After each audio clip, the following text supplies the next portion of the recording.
English की जो आपके एग्जाम में आएगी पूरे 30 नंबर की। तो 30 नंबर ये आपकी दो पार्ट में आपकी डिवाइड होती है। 30 नंबर में शुरुआत में जो 15 नंबर होते हैं, तो 15 नंबर में आपका पूछा जाता है आपका पैराग्राफ। जो शुरुआत के 15 नंबर है उसमें आपका पूछा जाएगा पैराग्राफ। पैराग्राफ में दो आपके पैराग्राफ आपको पूछे जाएंगे। वो पैराग्राफ की आपको प्रैक्टिस करनी है जितना भी हो सके। तो मॉक टेस्ट पर आप लोग प्रैक्टिस कर रहे होंगे, ठीक। उसका बेनिफिट आपको जब आप लोग एग्जाम देने जाओगे तब पता चलेगा आपको। मेरे के जो मैं बातें कह रहा हूं, बार बार आप लोग प्रैक्टिस करिए, मेरे मॉक टेस्ट पर प्रैक्टिस करिए। वो बात देखना जब आप लोग एग्जाम देने जाओगे कितना बेनिफिट आपको देखने को मिलेगा। उसके अलावा आपको ग्रामर अलग से पढ़ने की जरूरत नहीं है कि ग्रामर पढ़ने आप लोग बैठ जाओ, कि दुनिया भर की ग्रामर पढ़ने बैठ जाओ। बस थोड़ी बेसिक ग्रामर पढ़ने की आपको जरूरत है, क्योंकि जो आपका पैराग्राफ आपको पूछे जाएंगे उन्हीं में से आपको ग्रामर पूछी जाएगी, उन्हीं से रिलेटेड आपको ग्रामर पूछी जाएगी और बेसिक ग्रामर होगी। हिंदी की जो ग्रामर थी बेसिक ग्रामर वो मैं करा चुका हूं। इंग्लिश की थोड़ी बहुत आप लोग नजर डाल लेना अगर आपके पास टाइम बचेगा, वो आपके इन्हीं पैराग्राफ में से आपको देखने को मिलेगी। तो यहां से आपके जो 15 नंबर है ये आपके कवर हो जाएंगे और फ्री के 15 नंबर है। और जिन बच्चों का आपका एग्जाम में टाइम है, हो सके तो एक डेली न्यूज़पेपर पढ़ना, उससे आपकी प्रैक्टिस हो जाएगी।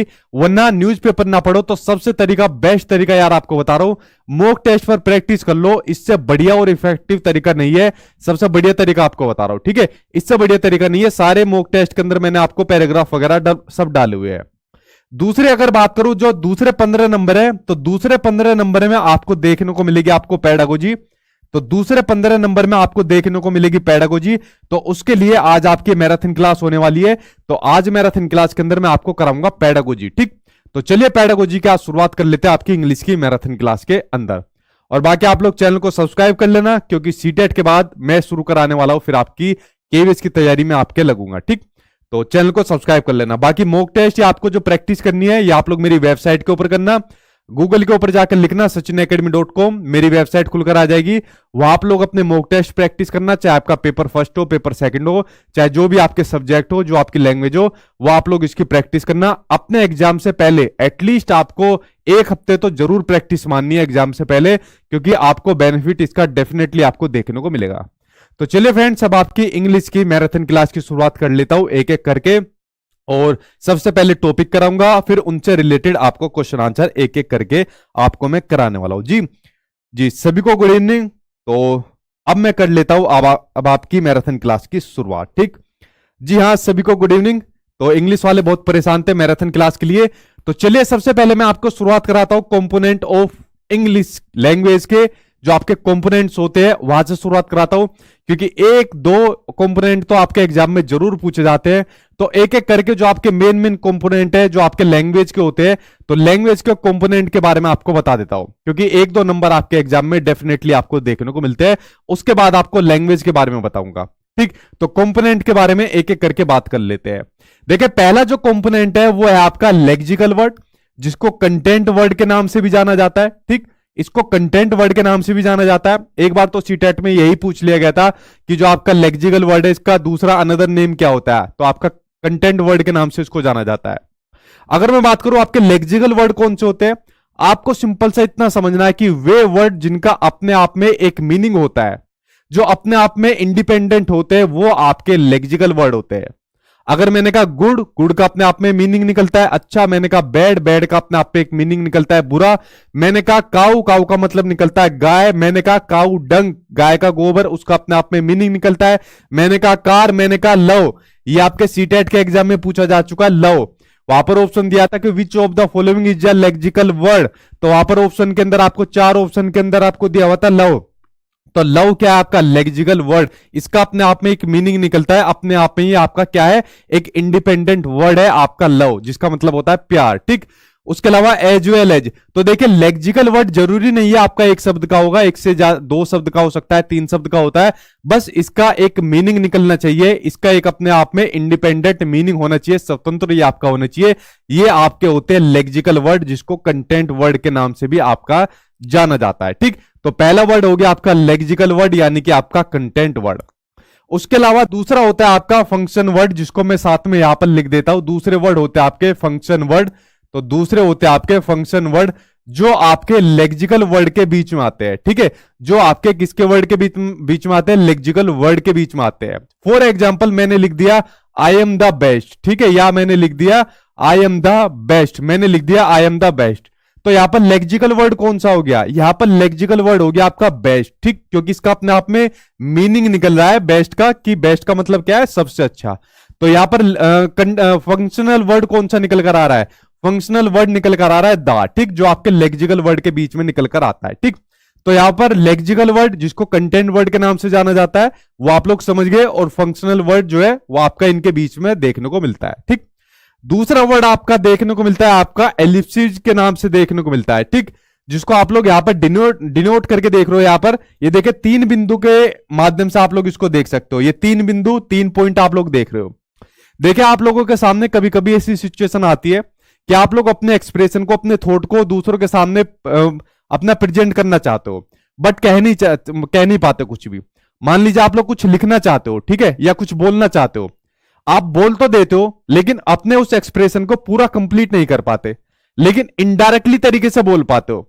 मान लीजिए आपसे कुछ कहता है कोई, और भाई तेरी क्या हाल है, तेरी तबीयत कैसी है, आप लोग क्या कहते हो, हाँ बस यार ठीक है, ठीक है। तो आपने ऐसे एक्सप्रेशन दिए या इस इनडायरेक्टली तरीके से बताया कि दूसरा आदमी समझ गया यार इसके हालात कुछ ठीक नहीं है। तो आपने इनडायरेक्टली तरीके से अपने थॉट, अपने विचार ऐसे रखे कि दूसरा आदमी समझ जाता है कि हाँ भाई कुछ ना कुछ इसके साथ दिक्कत है। तो जो आपका एलिप्सिस होता है ये आपका डिनोट करने का तरीका होता है जब आप किसी वाक्य को, किसी सेंटेंस को पूरा कंप्लीट ना करके इन 3 डॉट के माध्यम से आप कंप्लीट करो।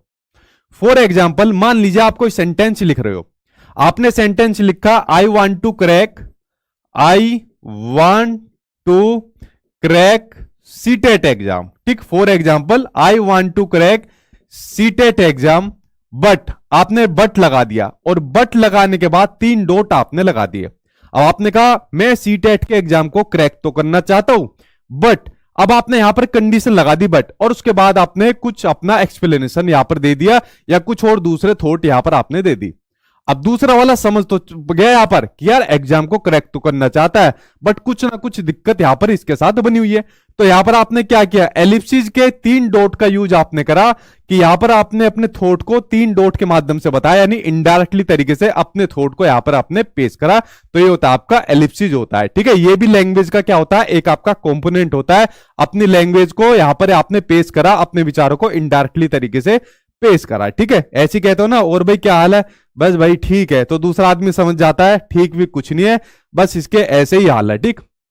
अगला होता है आपका रियलिया, ठीक। अगला होता है आपका रियलिया, आपको इसके नाम से पता चल रहा है रियलिया यानी रियल। देखिए रियलिया आपका होता है एक टीचिंग लर्निंग एड्स होता है, यानी टीचिंग लर्निंग मेटेरियल होता है। क्या होता है आपका, एक टीएलएम होता है।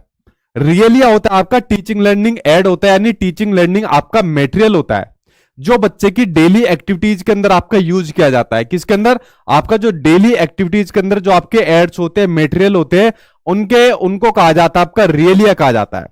अब बच्चा जो स्कूल के अंदर चीजें पढ़ता है, या जो बच्चों को स्कूल के अंदर या क्लासरूम के अंदर जो चीजें पढ़ाई जाती है और डेली की एक्टिविटीज से कनेक्ट करके जो चीजें पढ़ाई जाती है, उन्हीं को आपका रियलिया कहा जाता है। मान लीजिए कुछ उसको चीजें पढ़ाई जा रही है, तो उसमें वेजिटेबल का यूज करा दिया, फ्रूट्स का करा दिया, न्यूज़पेपर, मैप, टिकट्स, XYZ कुछ भी करा दिया। तो डेली के एग्जाम्पल का यूज करके, डेली की एक्टिविटीज के यूज करके जो अपने टीएलएम का यूज किया जा रहा है, ठीक है। तो डेली के टीएलएम को ही आपका क्या कहा जाता है, आपका रियलिया यहां पर कहा जाता है, ठीक। यहां पर आप लोग समझ गए। अगला देखते हैं, ठीक। अगले के ऊपर एक बार नजर डालते हैं। हाँ, टीचिंग लर्निंग मटेरियल होता है आपका रियलिया होता है, बिल्कुल सही आपने कहा। नेक्स्ट देखते हैं, आपके दोनों भाई एक साथ आपको देखने को मिले, आपके होमोनिम और आपके होमोफोन, ये दोनों भाई आपको देखने को मिले, लेकिन अलग अलग आपके होते हैं। अब देखिए होमोनिम क्या होता है, आपके होमोनिम होते हैं जिसके वे वर्ड जिनके अंदर आपको सेम स्पेलिंग देखने को मिलेगी और सेम प्रोनाउंसिएशन देखने को मिलेगा, बट उनके आपको मीनिंग आपको डिफरेंट देखने को मिलेंगे, वो होते हैं आपके होमोनिम आपके होते हैं। जैसे फॉर एग्जांपल मैंने लिख दिया यहां पर बैट लिख दिया, क्या लिख दिया, मैंने लिख दिया यहां पर बैट, और एक और लिख दिया मैंने यहां पर बैट लिख दिया। अब देखिए यहां पर क्या देखने को मिल रहा है, यहां पर देखने को मिली सेम स्पेलिंग, सेम स्पेलिंग यहां पर आपको देखने को मिल रही है, सेम प्रोनाउंसिएशन देखने को मिल रहा है, सेम प्रोनाउंसिएशन यहां पर देखने को मिल रहा है, लेकिन मीनिंग यहां पर अलग देखने को मिल रहा है। एक बैट है आपका, बैट ये वाला बैट, बैट बॉल वाला बैट, एक बैट है यहां पर आपका चमगादड़ वाला बैट यहां पर देखने को मिल रहा है। तो ये वर्ड कौन से वर्ड है, ये आपके होमोनिम है आपके, कि भाई आपकी स्पेलिंग और प्रोनाउंसिएशन तो आपका सेम है, बट मीनिंग आपके क्या है, यहां पर मीनिंग आपके डिफरेंट है। तो यहां पर जो ये वर्ड है, यहां पर आपका जो बैट है, ये आपका कैसा हो गया, ये आपका होमोनिम यहां पर आपका हो गया। ठीक है, ये समझ गए आप लोग। उसके अलावा दूसरा है आपका होमोफोन हो गया। ठीक, होमोफोन के अंदर क्या होता है, होमोफोन आपके वो वर्ड होता है जिसके अंदर आपका सिर्फ प्रोनाउंसिएशन सेम होता है, बाकी इसका मीनिंग भी आपका अलग होता है, उसके जितने भी एस्पेक्ट होते हैं वो सारे के सारे आपके अलग होते हैं, चाहे स्पेलिंग हो चाहे आपके मीनिंग हो, वो सब आपके अलग होते हैं। फॉर एग्जाम्पल मैंने लिख दिया आपका बाय लिख दिया, मैंने लिख दिया आपका बाई लिख दिया, और मैंने लिख दिया आपका बाय लिख दिया। ठीक है, अब यहां पर आप लोग देखिए, यहां पर प्रोनाउंसिएशन तो सेम है तीनों के तीनों का, बट यहां पर क्या देखने को मिल रहा है, यहां पर तीनों की स्पेलिंग भी अलग है और यहां पर तीनों के मीनिंग भी आपको अलग देखने को मिल रहा है। तो ये वर्ड कैसे हो गए, ये हो गए आपके होमोफोन हो गए आपके, सिर्फ प्रोनाउंसिएशन यहां पर क्या है, सेम है, और बाकी क्या है, इनके मीनिंग भी अलग है और इनकी स्पेलिंग भी यहां पर अलग देखने को मिल रही है। तो ये क्या हो गए, ये आपके होमोफोन वर्ड हो गए आपके। ठीक, होमोफोन के अंदर आपकी क्या देखने को मिलती है, सेम स्पेलिंग देखने को मिलती है, सेम प्रोनाउंसिएशन देखने को मिलता है, बट आपके मीनिंग अलग होते हैं। होमोफोन के अंदर सिर्फ सेम प्रोनाउंसिएशन देखने को मिलता है और बाकी इनके सारे एस्पेक्ट आपके अलग देखने को मिलते हैं, चाहे स्पेलिंग हो चाहे इनके मीनिंग हो, वो आपके होमोफोन होते हैं। आई होप इन दोनों भाइयों के बारे में आप लोग समझ गए होंगे। ठीक, चलिए अब बढ़ते हैं आपके नेक्स्ट के बारे में, अगलों के बारे में पढ़ते हैं। अगले होते हैं आपके फोनेटिक्स और आपके फोनोलॉजी। अब देखिए इनके बारे में यार 1 घंटे की वीडियो बन जाएगी अगर मैं आपके फोनेटिक्स के बारे में बताऊं। अब फोनेटिक्स के बारे में आप लोग सिंपल से ये समझिए कि इसके अंदर आपके साउंड्स की सभी स्पीच की आपकी स्टडी की जाती है। ठीक है, इसके अंदर आपके क्वेश्चन भी पूछे जाते हैं, कोई पर्टिकुलर वर्ड दे देगा, उसमें से पूछ लेगा कि इसमें ए का आपका फोनेटिक्स आपका क्या है, और इस तरीके से कॉलम में आपको कुछ भी करके आपको दे देगा। ठीक है, तो पूरा चैप्टर इसके अंदर आपका एक बनता है, तो कोई डिफरेंट ही आपका 1-2 क्वेश्चन होता है जो आपके एग्जाम में पूछे जाता है। तो इसमें आप सिंपल सा ये समझिए जिसके अंदर आपकी साउंड्स की आपकी स्टडी की जाती है, आपकी साउंड्स की सभी स्पीच की स्टडी की जाती है, और इसके अंदर सिर्फ पर्टिकुलर पार्ट की स्टडी की जाती है आपके साउंड की। ठीक है, इसमें साउंड की सभी स्पीच की आपकी करी जाती है, इसमें साउंड की सिर्फ पर्टिकुलर पार्ट की आपकी स्टडी आपकी की जाती है फोनोलॉजी के अंदर। अब बात करते हैं आपके सिमेंटिक्स की बात करते हैं। तो देखिए अगर मैं बात करूं सिमेंटिक्स की, तो सिमेंटिक्स के अंदर जो आपकी स्टडी की जाती है वो आपकी मीनिंग की जाती है, आपके अर्थ की आपकी स्टडी की जाती है। ठीक है, कि एक जो लैंग्वेज होती है उसके अर्थ की यहां पर आपके स्टडी की जाती है आपके सिमेंटिक्स के अंदर, कि जो लैंग्वेज है या जो अर्थ निकल कर आ रहा है किसी शब्द का, वो वाकई में उसका अर्थ है, उसका मीनिंग है या नहीं है, ये ऐसे ही है, तुक्के में ही है। फॉर एग्जाम्पल मैंने लिख दिया यहां पर आई स्टडी इंग्लिश। ठीक, मैंने लिख दिया यहां पर आई स्टडी इंग्लिश। क्या लिख दिया, आई स्टडी इंग्लिश। मैंने यहां पर ये लिख दिया। क्या मैं इसको ये लिख सकता हूं आई स्टडी मैंगो? क्या मैं यहां पर लिख सकता हूं आई स्टडी सचिन? या जैसे बहुत से गाने चलते हैं, किताबें बहुत सी पढ़ी होगी तुमने, कभी मुझे भी पढ़ के देखो, तो यहां पर वो वाला गाना फिट होता है? जी नहीं, यहां पर वो वाला गाना फिट नहीं होता। तो यहां पर अगर मीनिंगफुल आपकी लर्निंग होगी, ठीक है, यानी यहां पर आपकी जो स्टडी होगी वो मीनिंगफुल होगी, तो आपकी यहां पर सिमेंटिक्स होगी। यानी यहां पर आपकी क्या होगी, स्टडी अगर होगी तो आपकी इंग्लिश ही होगी। यहां पर आपकी फूड नहीं होगी, यहां पर कोई आपकी हीरोइन नहीं होगी, यहां पर कोई आपका सचिन नहीं होगा। यहां पर सेम आपकी क्या होगी, अगर कोई स्टडी होगी, कोई सब्जेक्ट होगा, कोई आपका लैंग्वेज होगी, सिर्फ आपकी उसी स्टडी को आपका किया जाएगा। अगर आपका कोई फूड होगा तो उसको ईट किया जाएगा।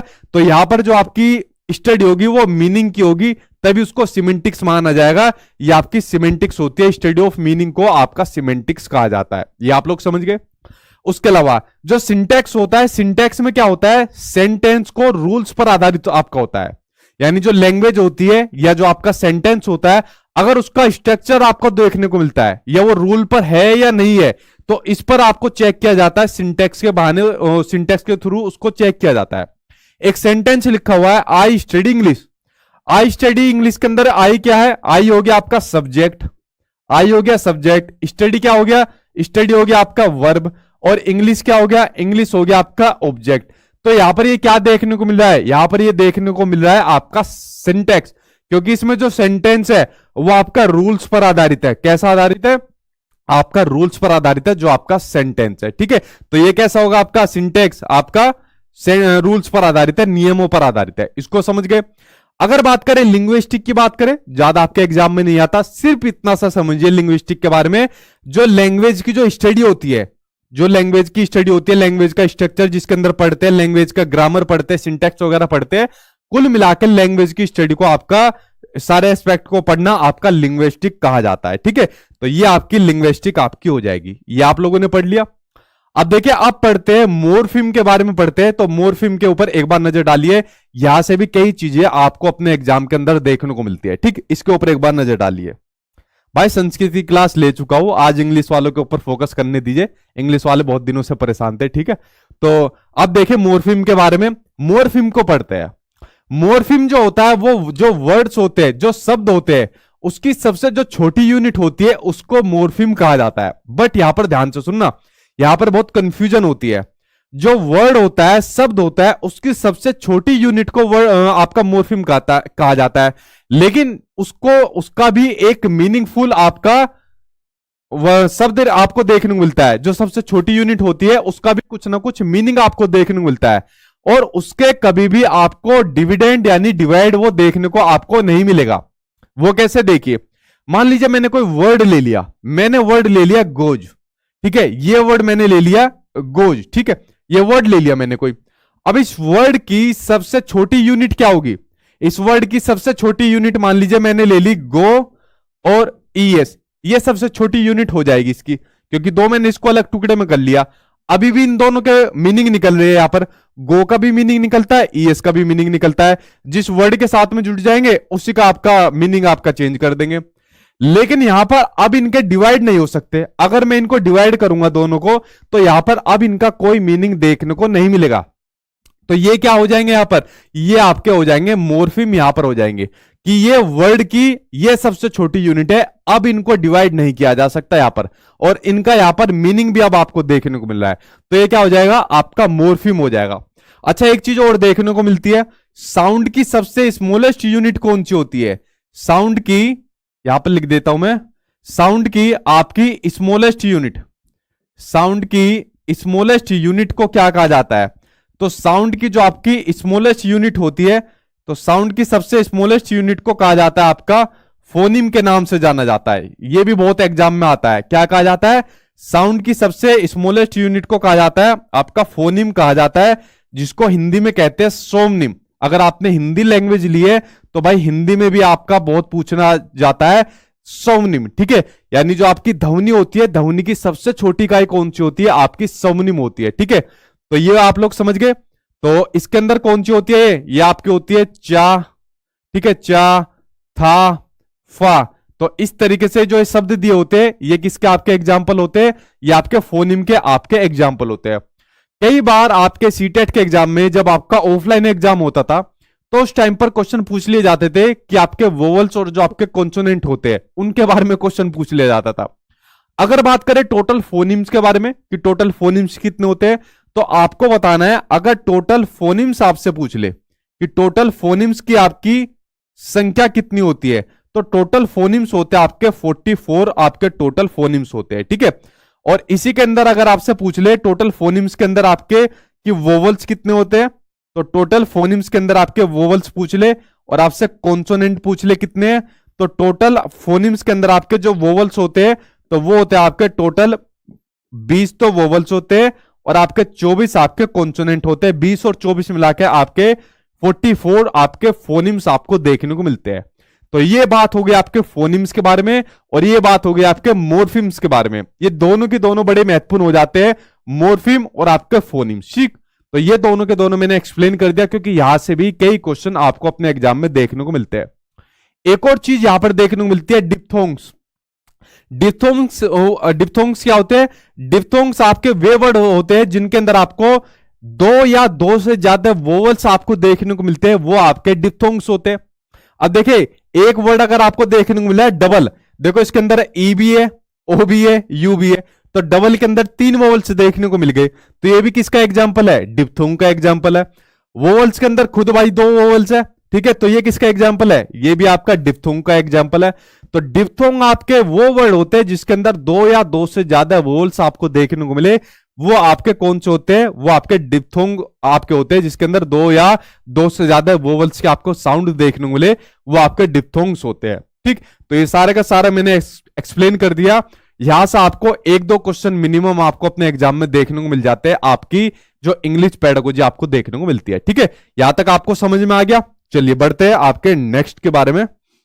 भाई अब क्वेश्चन ही आएंगे, पहले मैं शुरू में एक्सप्लेन कर देता हूं, एक्सप्लेन करने के बाद फिर मैं क्वेश्चन लेता हूं, इसके बाद क्वेश्चन आएंगे। ठीक, चलिए यहां तक आप लोग समझ गए। अब देखिए क्वेश्चन आ गया सामने आपकी स्क्रीन पर, ये रहा आपके सामने क्वेश्चन कि द स्टडी ऑफ मीनिंग, ठीक, the study of meaning in a language is known as, the study of meaning को क्या कहा जाता है एक लैंग्वेज के अंदर। सेम अभी शुरुआत में मैंने बताया, क्या इसको लिंग्विस्टिक कहा जाता है? ठीक है, नहीं, लिंग्विस्टिक किसको कहा जाता है अभी मैंने बताया आपको। क्या इसको सिंटेक्स कहा जाता है? नहीं कहा जाता। बताओ कमेंट बॉक्स में किसको कहा जाता है। क्या इसको सिमेंटिक्स, ओ यार इसको, ये तो मैं खुद कंफ्यूज हो गया। क्या इसको लिंग्विस्टिक कहा जाता है? लिंग्विस्टिक नहीं कहा जाता है। क्या इसको सिंटेक्स कहा जाता है? सिंटेक्स नहीं कहा जाता। अब बताओ इसका क्या होगा आंसर। इसको कहा जाता है आपका मोर्फोलॉजी। अब बताओ सही आंसर मोर्फोलॉजी है क्या है? कमेंट बॉक्स में बताओ जल्दी से। गदो मोर्फोलॉजी तो आपको पढ़ाया भी नहीं है, सिमेंटिक्स कहा जाता है। क्या कहा जाता है? सिमेंटिक्स। जस्ट मैंने आपको अभी बताया, I study English, I study English का जब मैंने आपको एग्जांपल दिया, क्या कहा जाएगा आपको? सिमेंटिक्स कहा जाएगा। आंसर आपका थर्ड आंसर आपका सही हो जाएगा। क्या कहा जाएगा? सिमेंटिक्स आंसर आपका सही हो जाएगा। ठीक है, लिंग्विस्टिक किसको कहा जाएगा? लैंग्वेज की स्टडी को आपका लिंग्विस्टिक कहा जाएगा। ठीक है, सिंटेक्स किसको कहा जाएगा?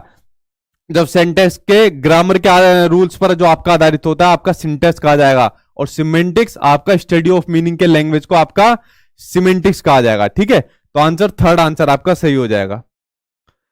इसमें मौका नहीं मिला, वरना मैं तुम्हें कंफ्यूज कर देता अभी। अगला क्वेश्चन सामने आपकी स्क्रीन पर आ गया, यूजिंग रियलिया। देखिए रियलिया भी आपको मैंने बताया था, रियलिया क्या होता है? In the language class means bringing. बताओ क्या होता है realia? Real life situations to communicate. बिल्कुल हाँ, यही आपका सही होता है। बताओ यही सही होता है या नहीं होता है? जल्दी बताओ कमेंट बॉक्स के अंदर। Real object as teaching aids, या दूसरा ऑप्शन होता है? दूसरा ऑप्शन होता है या पहला होता है? जल्दी बताओ कमेंट बॉक्स के अंदर। देखिए इसका आंसर हो जाएगा आपका दूसरा ही सही हो जाएगा। कि क्या होते हैं? रियल ऑब्जेक्ट होते हैं जिनको टीचिंग एड्स के रूप में हम लोग इस्तेमाल करते हैं। क्या होते हैं? टीएलएम होते हैं, जो आपके रियलिया होते हैं, जिनको बच्चे के डेली लाइफ से कनेक्ट करके हम लोग पढ़ाते हैं। ये होते हैं क्या? आपके रियलिया होते हैं। ठीक, तो दूसरा आंसर आपका सही हो जाएगा। नेक्स्ट क्वेश्चन देखते हैं। अगला क्वेश्चन सामने स्क्रीन पर आ गया, इसका आंसर आप लोग दो। इसका आंसर कमेंट बॉक्स में चेक करूंगा, जल्दी से बताओ। A word with same spelling and same pronunciation as another but with a different meaning is an। आपको बताना है कि वो वर्ड जिसकी सेम स्पेलिंग है एंड सेम प्रोनाउंसिएशन है बट उसका डिफरेंट मीनिंग है, वो क्या होता है? होमोनिम, होमोफोन, एंटोनिम या फिर सिनोनिम। बताओ आपका सही आंसर क्या हो जाएगा। इसका भी जस्ट आपको बताया, इसका आंसर गलत मत दे देना। बताओ जल्दी से, रियल ऑब्जेक्ट पर ही पड़े हो अभी, जल्दी बताओ इसका। वेरी गुड भाई, आपका होमोनिम होगा, जिसका एग्जांपल मैंने आपको दिया बैट वाला। क्या दिया? बैट वाला। तो बैट के अंदर क्या है आपका? सेम स्पेलिंग है, सेम प्रोनाउंसिएशन है, बट इनके मीनिंग क्या होते हैं? अलग अलग होते हैं। एक बैट बॉल वाला बैट, एक आपका चमगादड़ वाला बैट। तो ये कुछ क्वेश्चन थे जो आपके सीटेट वाले मैंने आपके उठाए हुए थे। अब आ गए हम नेक्स्ट टॉपिक के ऊपर, जो है आपका लैंग्वेज वाला। तो लैंग्वेज वाला नेक्स्ट टॉपिक आ गया, इसके ऊपर हम लोग पढ़ लेते हैं लैंग्वेज के नेक्स्ट टॉपिक के ऊपर। देखिए अब लैंग्वेज क्या होती है, लैंग्वेज के ऊपर एक बार बात कर लेते हैं। लैंग्वेज क्या होती है? लैंग्वेज के थ्रू हम क्या काम करते हैं? जो हमारे थॉट होते हैं या जो हमारे विचार होते हैं, उनको हम क्या काम करते हैं? एक्सप्रेस करते हैं दूसरे के सामने। कम्युनिकेट किससे करते हैं हम? कम्युनिकेट का रिसोर्स कौन होता है? लैंग्वेज होता है। हमारे विचारों का आदान प्रदान करने का माध्यम कौन होता है? साधन कौन होता है? आपका लैंग्वेज होता है। तो लैंग्वेज क्या होती है? लैंग्वेज आपकी सोशल होती है, यानी कि सामाजिक होती है। आपकी सोसाइटी के थ्रू ही तो लैंग्वेज को सीखा जाता है। भाई हम लोगों ने लैंग्वेज को किससे सीखा? अपनी फैमिली के थ्रू सीखा, उसके बाद स्कूल में जाके सीखा, अपने आसपास के एनवायरनमेंट के थ्रू सीखा। तो लैंग्वेज कैसी होती है? लैंग्वेज आपकी सोशल होती है। ठीक, लैंग्वेज चेंजेबल है। ठीक, यानी लैंग्वेज में चेंज आ सकता है। आप लोगों की जो भी लैंग्वेज हो, मान लीजिए आप लोगों की इंग्लिश लैंग्वेज है, लेकिन आप लोगों ने लैंग्वेज की थोड़ी सी प्रैक्टिस करी, तो थोड़ी सी प्रैक्टिस करने के बाद या ज्यादा भी प्रैक्टिस करने के बाद आप लोगों की लैंग्वेज के अंदर सुधार आ जाएगा। या लैंग्वेज आज से 20 साल 30 साल बाद 50 साल बाद आप लोग देखोगे तो यही लैंग्वेज के अंदर आपको और चेंज आपको देखने को मिलेगा। इसलिए जो आपकी लैंग्वेज मानी गई है वो चेंजेबल मानी गई है, मॉडिफिएबल मानी गई है। क्या मानी गई है? चेंजेबल मानी गई है। और आपकी क्या मानी गई है? मॉडिफिएबल मानी गई है। ठीक है, ये आपकी फिक्स नहीं मानी गई। ठीक है, ये आपकी फिक्स नहीं मानी गई जो आपकी लैंग्वेज होती है, या फिर आपकी रिगिड नहीं मानी गई। ठीक है, ये आपकी कैसी मानी गई है? ये आपकी हमेशा फ्लेक्सिबल मानी गई है, जिसके अंदर आपका हमेशा चेंज होता रहता है आपका लैंग्वेज के अंदर। ठीक, ये पॉइंट आपका क्लियर हो गया कि हमेशा जो लैंग्वेज होती है वो आपकी बदलती रहती है, चेंज होती रहती है, इसके अंदर आपका बदलाव देखने को मिलता रहता है। देख मैसेज आया एक बार मेरे पास आ गया, चल मैं देख रहा हूं। गुड इवनिंग सर जी, एक ऐसी मैराथन क्लास लेकर आओ जिसमें ऑल सब्जेक्ट की पेडागोजी हो, जिससे बहुत हेल्प होगी sir. Sir please humble request है सर।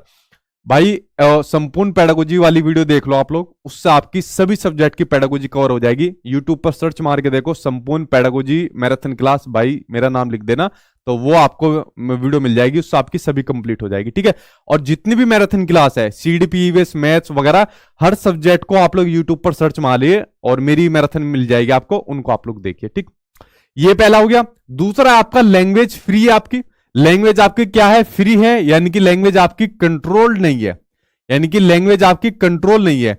कोई भी आदमी कहीं पर भी किसी भी सिचुएशन के अंदर लैंग्वेज को सीख सकता है। तो लैंग्वेज को कभी भी बांधा नहीं जा सकता, कंट्रोल नहीं किया जा सकता, यानी नियंत्रित नहीं किया जा सकता। तो लैंग्वेज आपकी कैसी मानी गई है? आपकी फ्री मानी गई है। ठीक, दूसरा पॉइंट आपका हो गया। Language teaching is also present in the class of their subject, कि जो आपकी लैंग्वेज होती है वो आपकी जो अदर सब्जेक्ट होते हैं वहां पर भी आपको प्रेजेंट देखने को मिलेगी आपकी लैंग्वेज जो होती है। ठीक, अब मान लीजिए कोई आपका साइंस पढ़ा रहा है या मैथ्स आपको पढ़ा रहा है, तो वहां पर भी आपको क्या देखने को मिलेगी? लैंग्वेज आपको देखने को मिलेगी। क्या बिना लैंग्वेज के किसी दूसरे सब्जेक्ट को पढ़ाया जा सकता है? नहीं पढ़ाया जा सकता। ठीक है, अब मान लीजिए मैं मैथ्स पढ़ा रहा हूं आपको और लैंग्वेज का यूज नहीं करूंगा, क्या मैथ्स को पढ़ा पाऊंगा? चुप होकर पढ़ा पाऊंगा? नहीं पढ़ा पाऊंगा। तो लैंग्वेज जो होती है बाकी के अदर सब्जेक्ट की क्लास में आपको लैंग्वेज देखने को मिलेगी।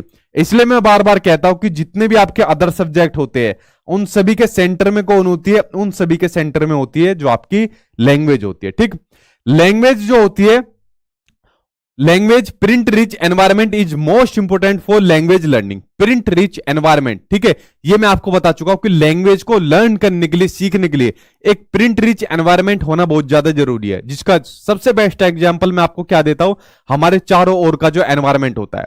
भाई जैसे हमारे चारों ओर आप लोग देखते होंगे कोचिंग के आपको बैनर लगे हुए मिलेंगे, आपको साइन बोर्ड आपको देखने को मिलेगा, आपको दुनिया भर के आपको फिल्मी स्टार या फिल्मों के पोस्टर देखने को मिलेंगे, आपको होर्डिंग आपको देखने को मिलेंगे।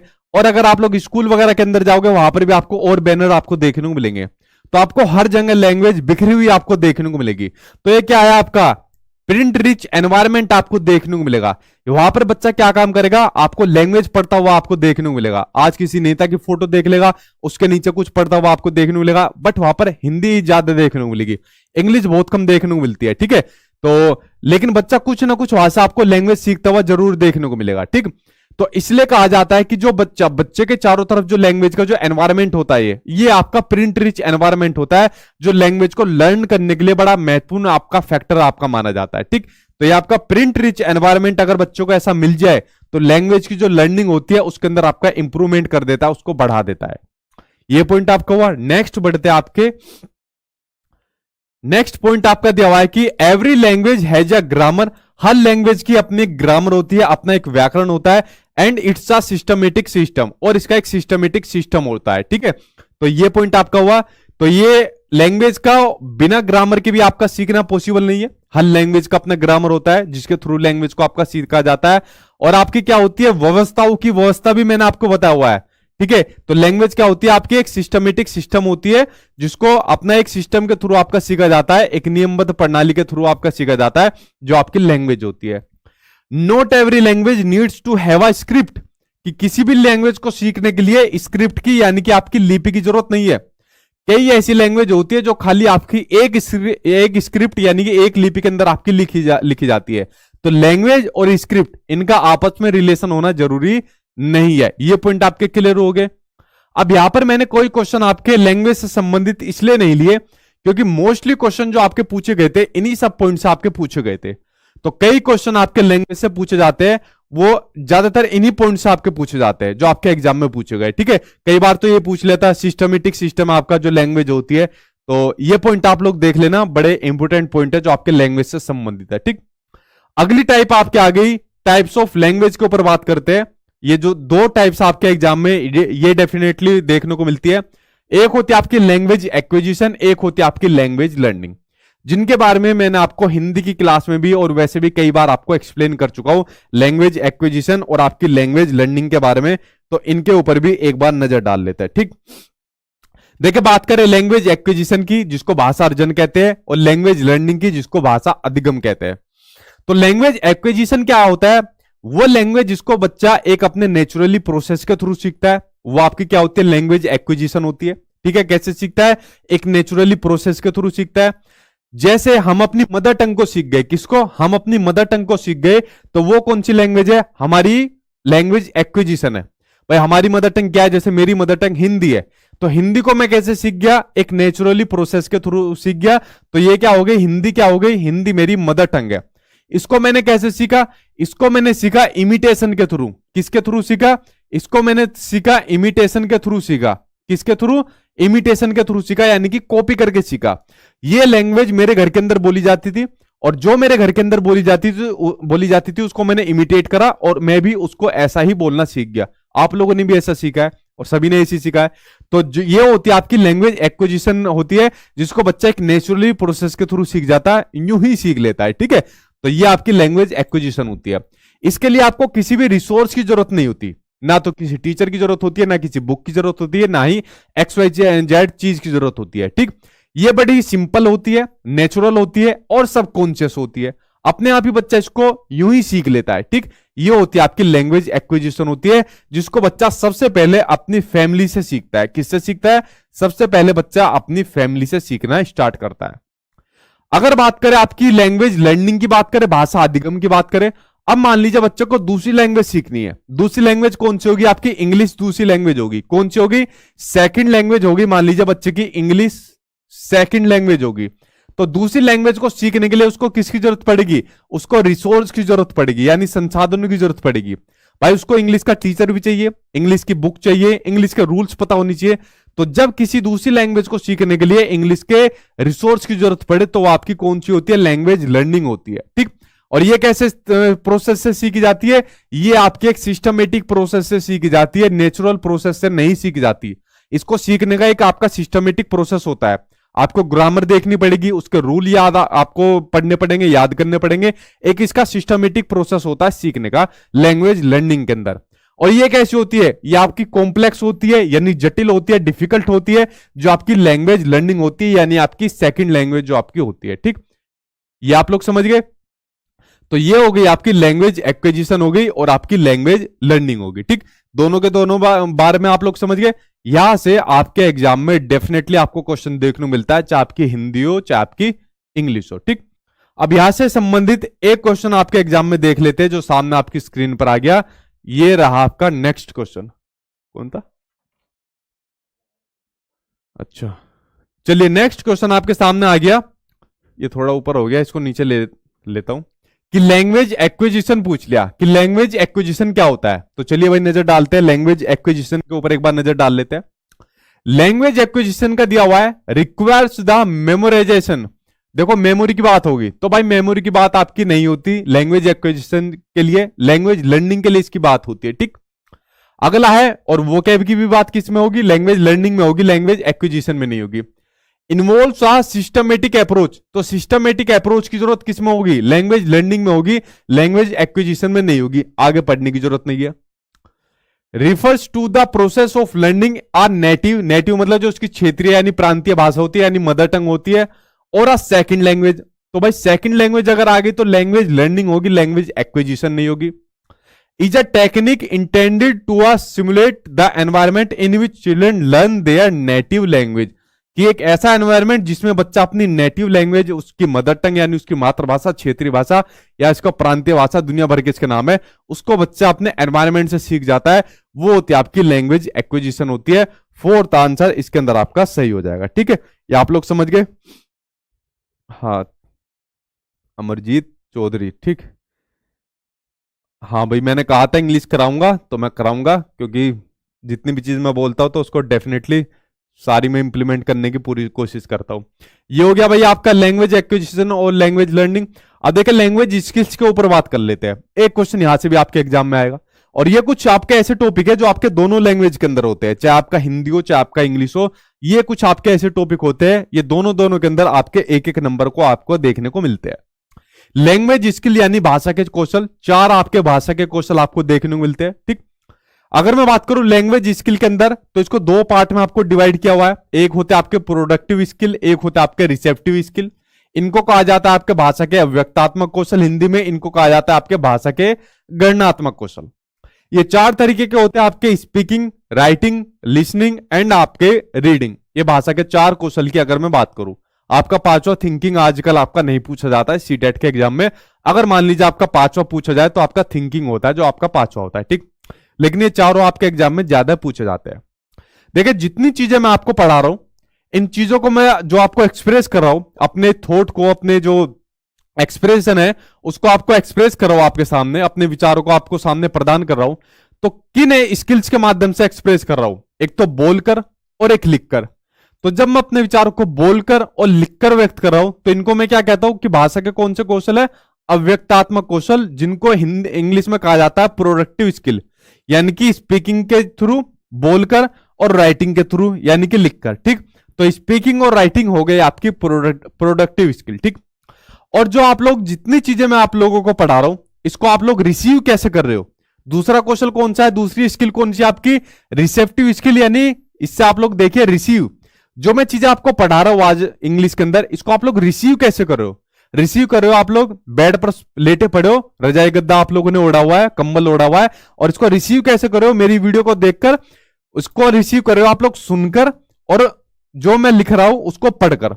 तो ये है आपके रिसेप्टिव स्किल कि जो चीज मैं आपको पढ़ा रहा हूं, जो चीज यहां पर सुना रहा हूं मैं, जो चीज लिख रहा हूं, उसको आप लोग सुनकर यानी लिसनिंग, और उसको पढ़कर यानी कि रीडिंग।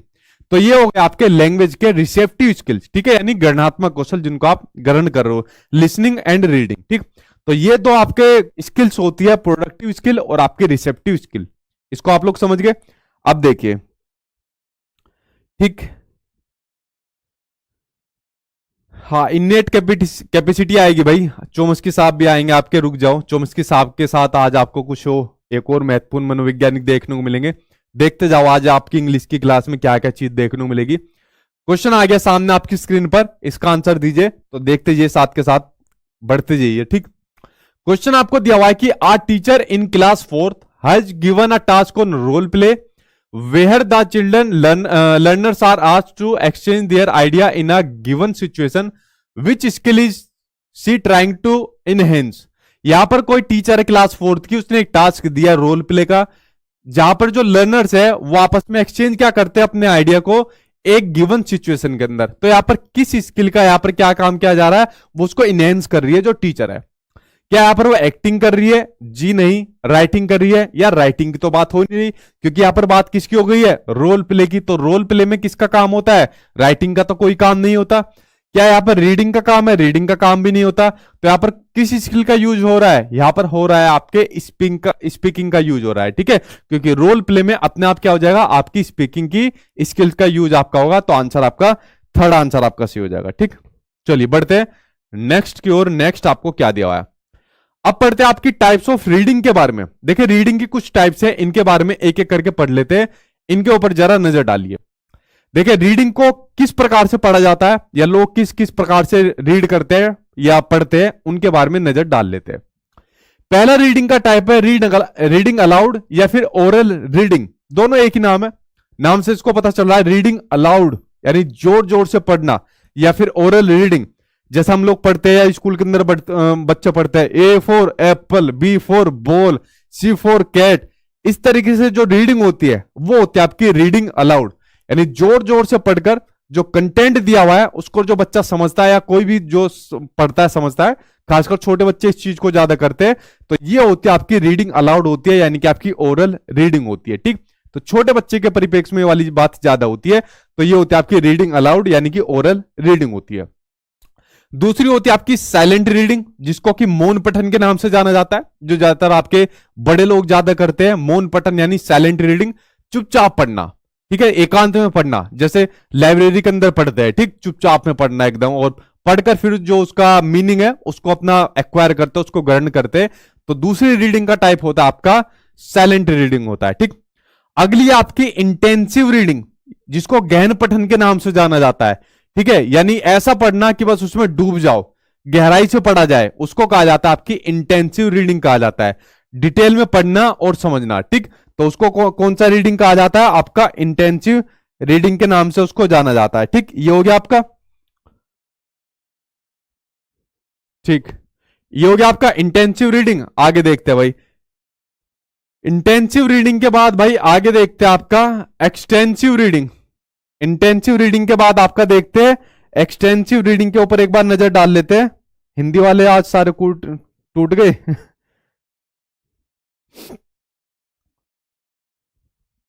ठीक, अगला देखते हैं एक्सटेंसिव रीडिंग। एक्सटेंसिव रीडिंग में क्या होता है? इसमें जो पढ़ना होता है वो कॉम्प्रहेंसिव रूप से पढ़ना होता है, व्यापक रूप से पढ़ते हैं और मजे मजे के लिए पढ़ते हैं। वो कैसे पढ़ते हैं?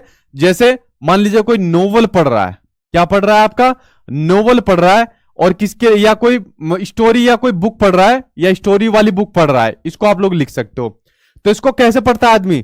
कॉम्प्रहेंसिव तरीके से पढ़ता है और जोए के लिए पढ़ता है, मजे के लिए। तो नोवेल के अंदर क्या पढ़ेगा यार, देखे किसकी कहानी है, और इंटरेस्टिंग तरीके से आदमी पढ़ता ही चला जाता है। कहीं ट्रेन के अंदर भी जाएगा, वहां भी नोवेल लेके लगा रहेगा, बैठ के पढ़ा रहेगा। तो एक ऐसी रीडिंग हो जाएगी, ये आपकी एक्सटेंसिव रीडिंग हो जाएगी, ठीक है। मजे मजे के लिए पढ़ना, जोए के लिए पढ़ना, और कॉम्प्रहेंसिव तरीके से पढ़ना, व्यापक रूप से इसको पढ़ना, ठीक। ये वाली रीडिंग हो गई आपकी। आगे देखते हैं भाई, आपका अगली रीडिंग आपकी दो एक साथ आ गई, आपकी स्किमिंग और आपकी स्कैनिंग रीडिंग। देखिए स्किमिंग रीडिंग में आपका क्या होता है? इसमें जो पढ़ने वाला जो होता है, जिसको पाठक बोलते हैं, पढ़ने वाला जो होता है, तो उसमें वो क्या काम पढ़ता है? क्विकली पढ़ता है, यानी तेज तेज पढ़ता है। बट उसमें क्या काम करता है? वो जनरल आइडिया लेता है किसी इंफॉर्मेशन का, ठीक है। क्या काम करता है? जो भी जानकारी उसको चाहिए होती है, उसका एक मोटा मोटा आइडिया ले लेता है और तेज तेज पढ़ता है। जैसा आपने देखा होगा, जो लोग न्यूज़पेपर पढ़ते हैं, तो कोई लोग न्यूज़पेपर को पूरा तो नहीं पढ़ता, मुश्किल से 2-4% कुछ लोग होंगे जो न्यूज़पेपर को पूरा पढ़ते हैं और डिटेल में पढ़ते हैं। वरना मैक्सिमम ज्यादातर लोग क्या पढ़ते हैं? न्यूज़पेपर ले लिया, न्यूज़पेपर लेने के बाद जो उसकी मेन हेडिंग है उसको पढ़ते चले जाते हैं डिटेल में, ये भी, और 15-20 मिनट में या मैक्सिमम आधे घंटे के अंदर न्यूज़पेपर को खत्म कर दिया। तो जो न्यूज़पेपर वो इस तरीके से पढ़ते हैं, जल्दी जल्दी पढ़ते हैं और मोटा मोटा जनरल आइडिया ले लेते हैं किसी भी इंफॉर्मेशन का, कि हमारे देश के अंदर क्या चल रहा है, क्या सब चीजें। तो ये वाली रीडिंग को कहा जाता है आपकी स्किमिंग रीडिंग के नाम से उसको जाना जाता है, ठीक। अगली रीडिंग होती है आपकी स्कैनिंग रीडिंग के नाम से जाना जाता है। स्कैनिंग रीडिंग होती है जब किसी टेक्स्ट में से या किसी टेक्स्ट को पढ़ा जाता है और उस टेक्स्ट में से कोई पर्टिकुलर पीस की इंफॉर्मेशन ली जाती है, तो आपकी स्कैनिंग रीडिंग इसको कहा जाता है, ठीक है। जैसे मान लीजिए आप किसी कंपटीशन एग्जाम की तैयारी कर रहे हैं, और कंपटीशन एग्जाम की तैयारी करते टाइम आपका सिलेक्शन हो जाए, और सिलेक्शन होने के बाद उस लिस्ट में से आपको अपना नाम चेक करना है, यार देखो मेरा कौन सा नाम है, तो आपकी स्कैनिंग रीडिंग हो जाएगी।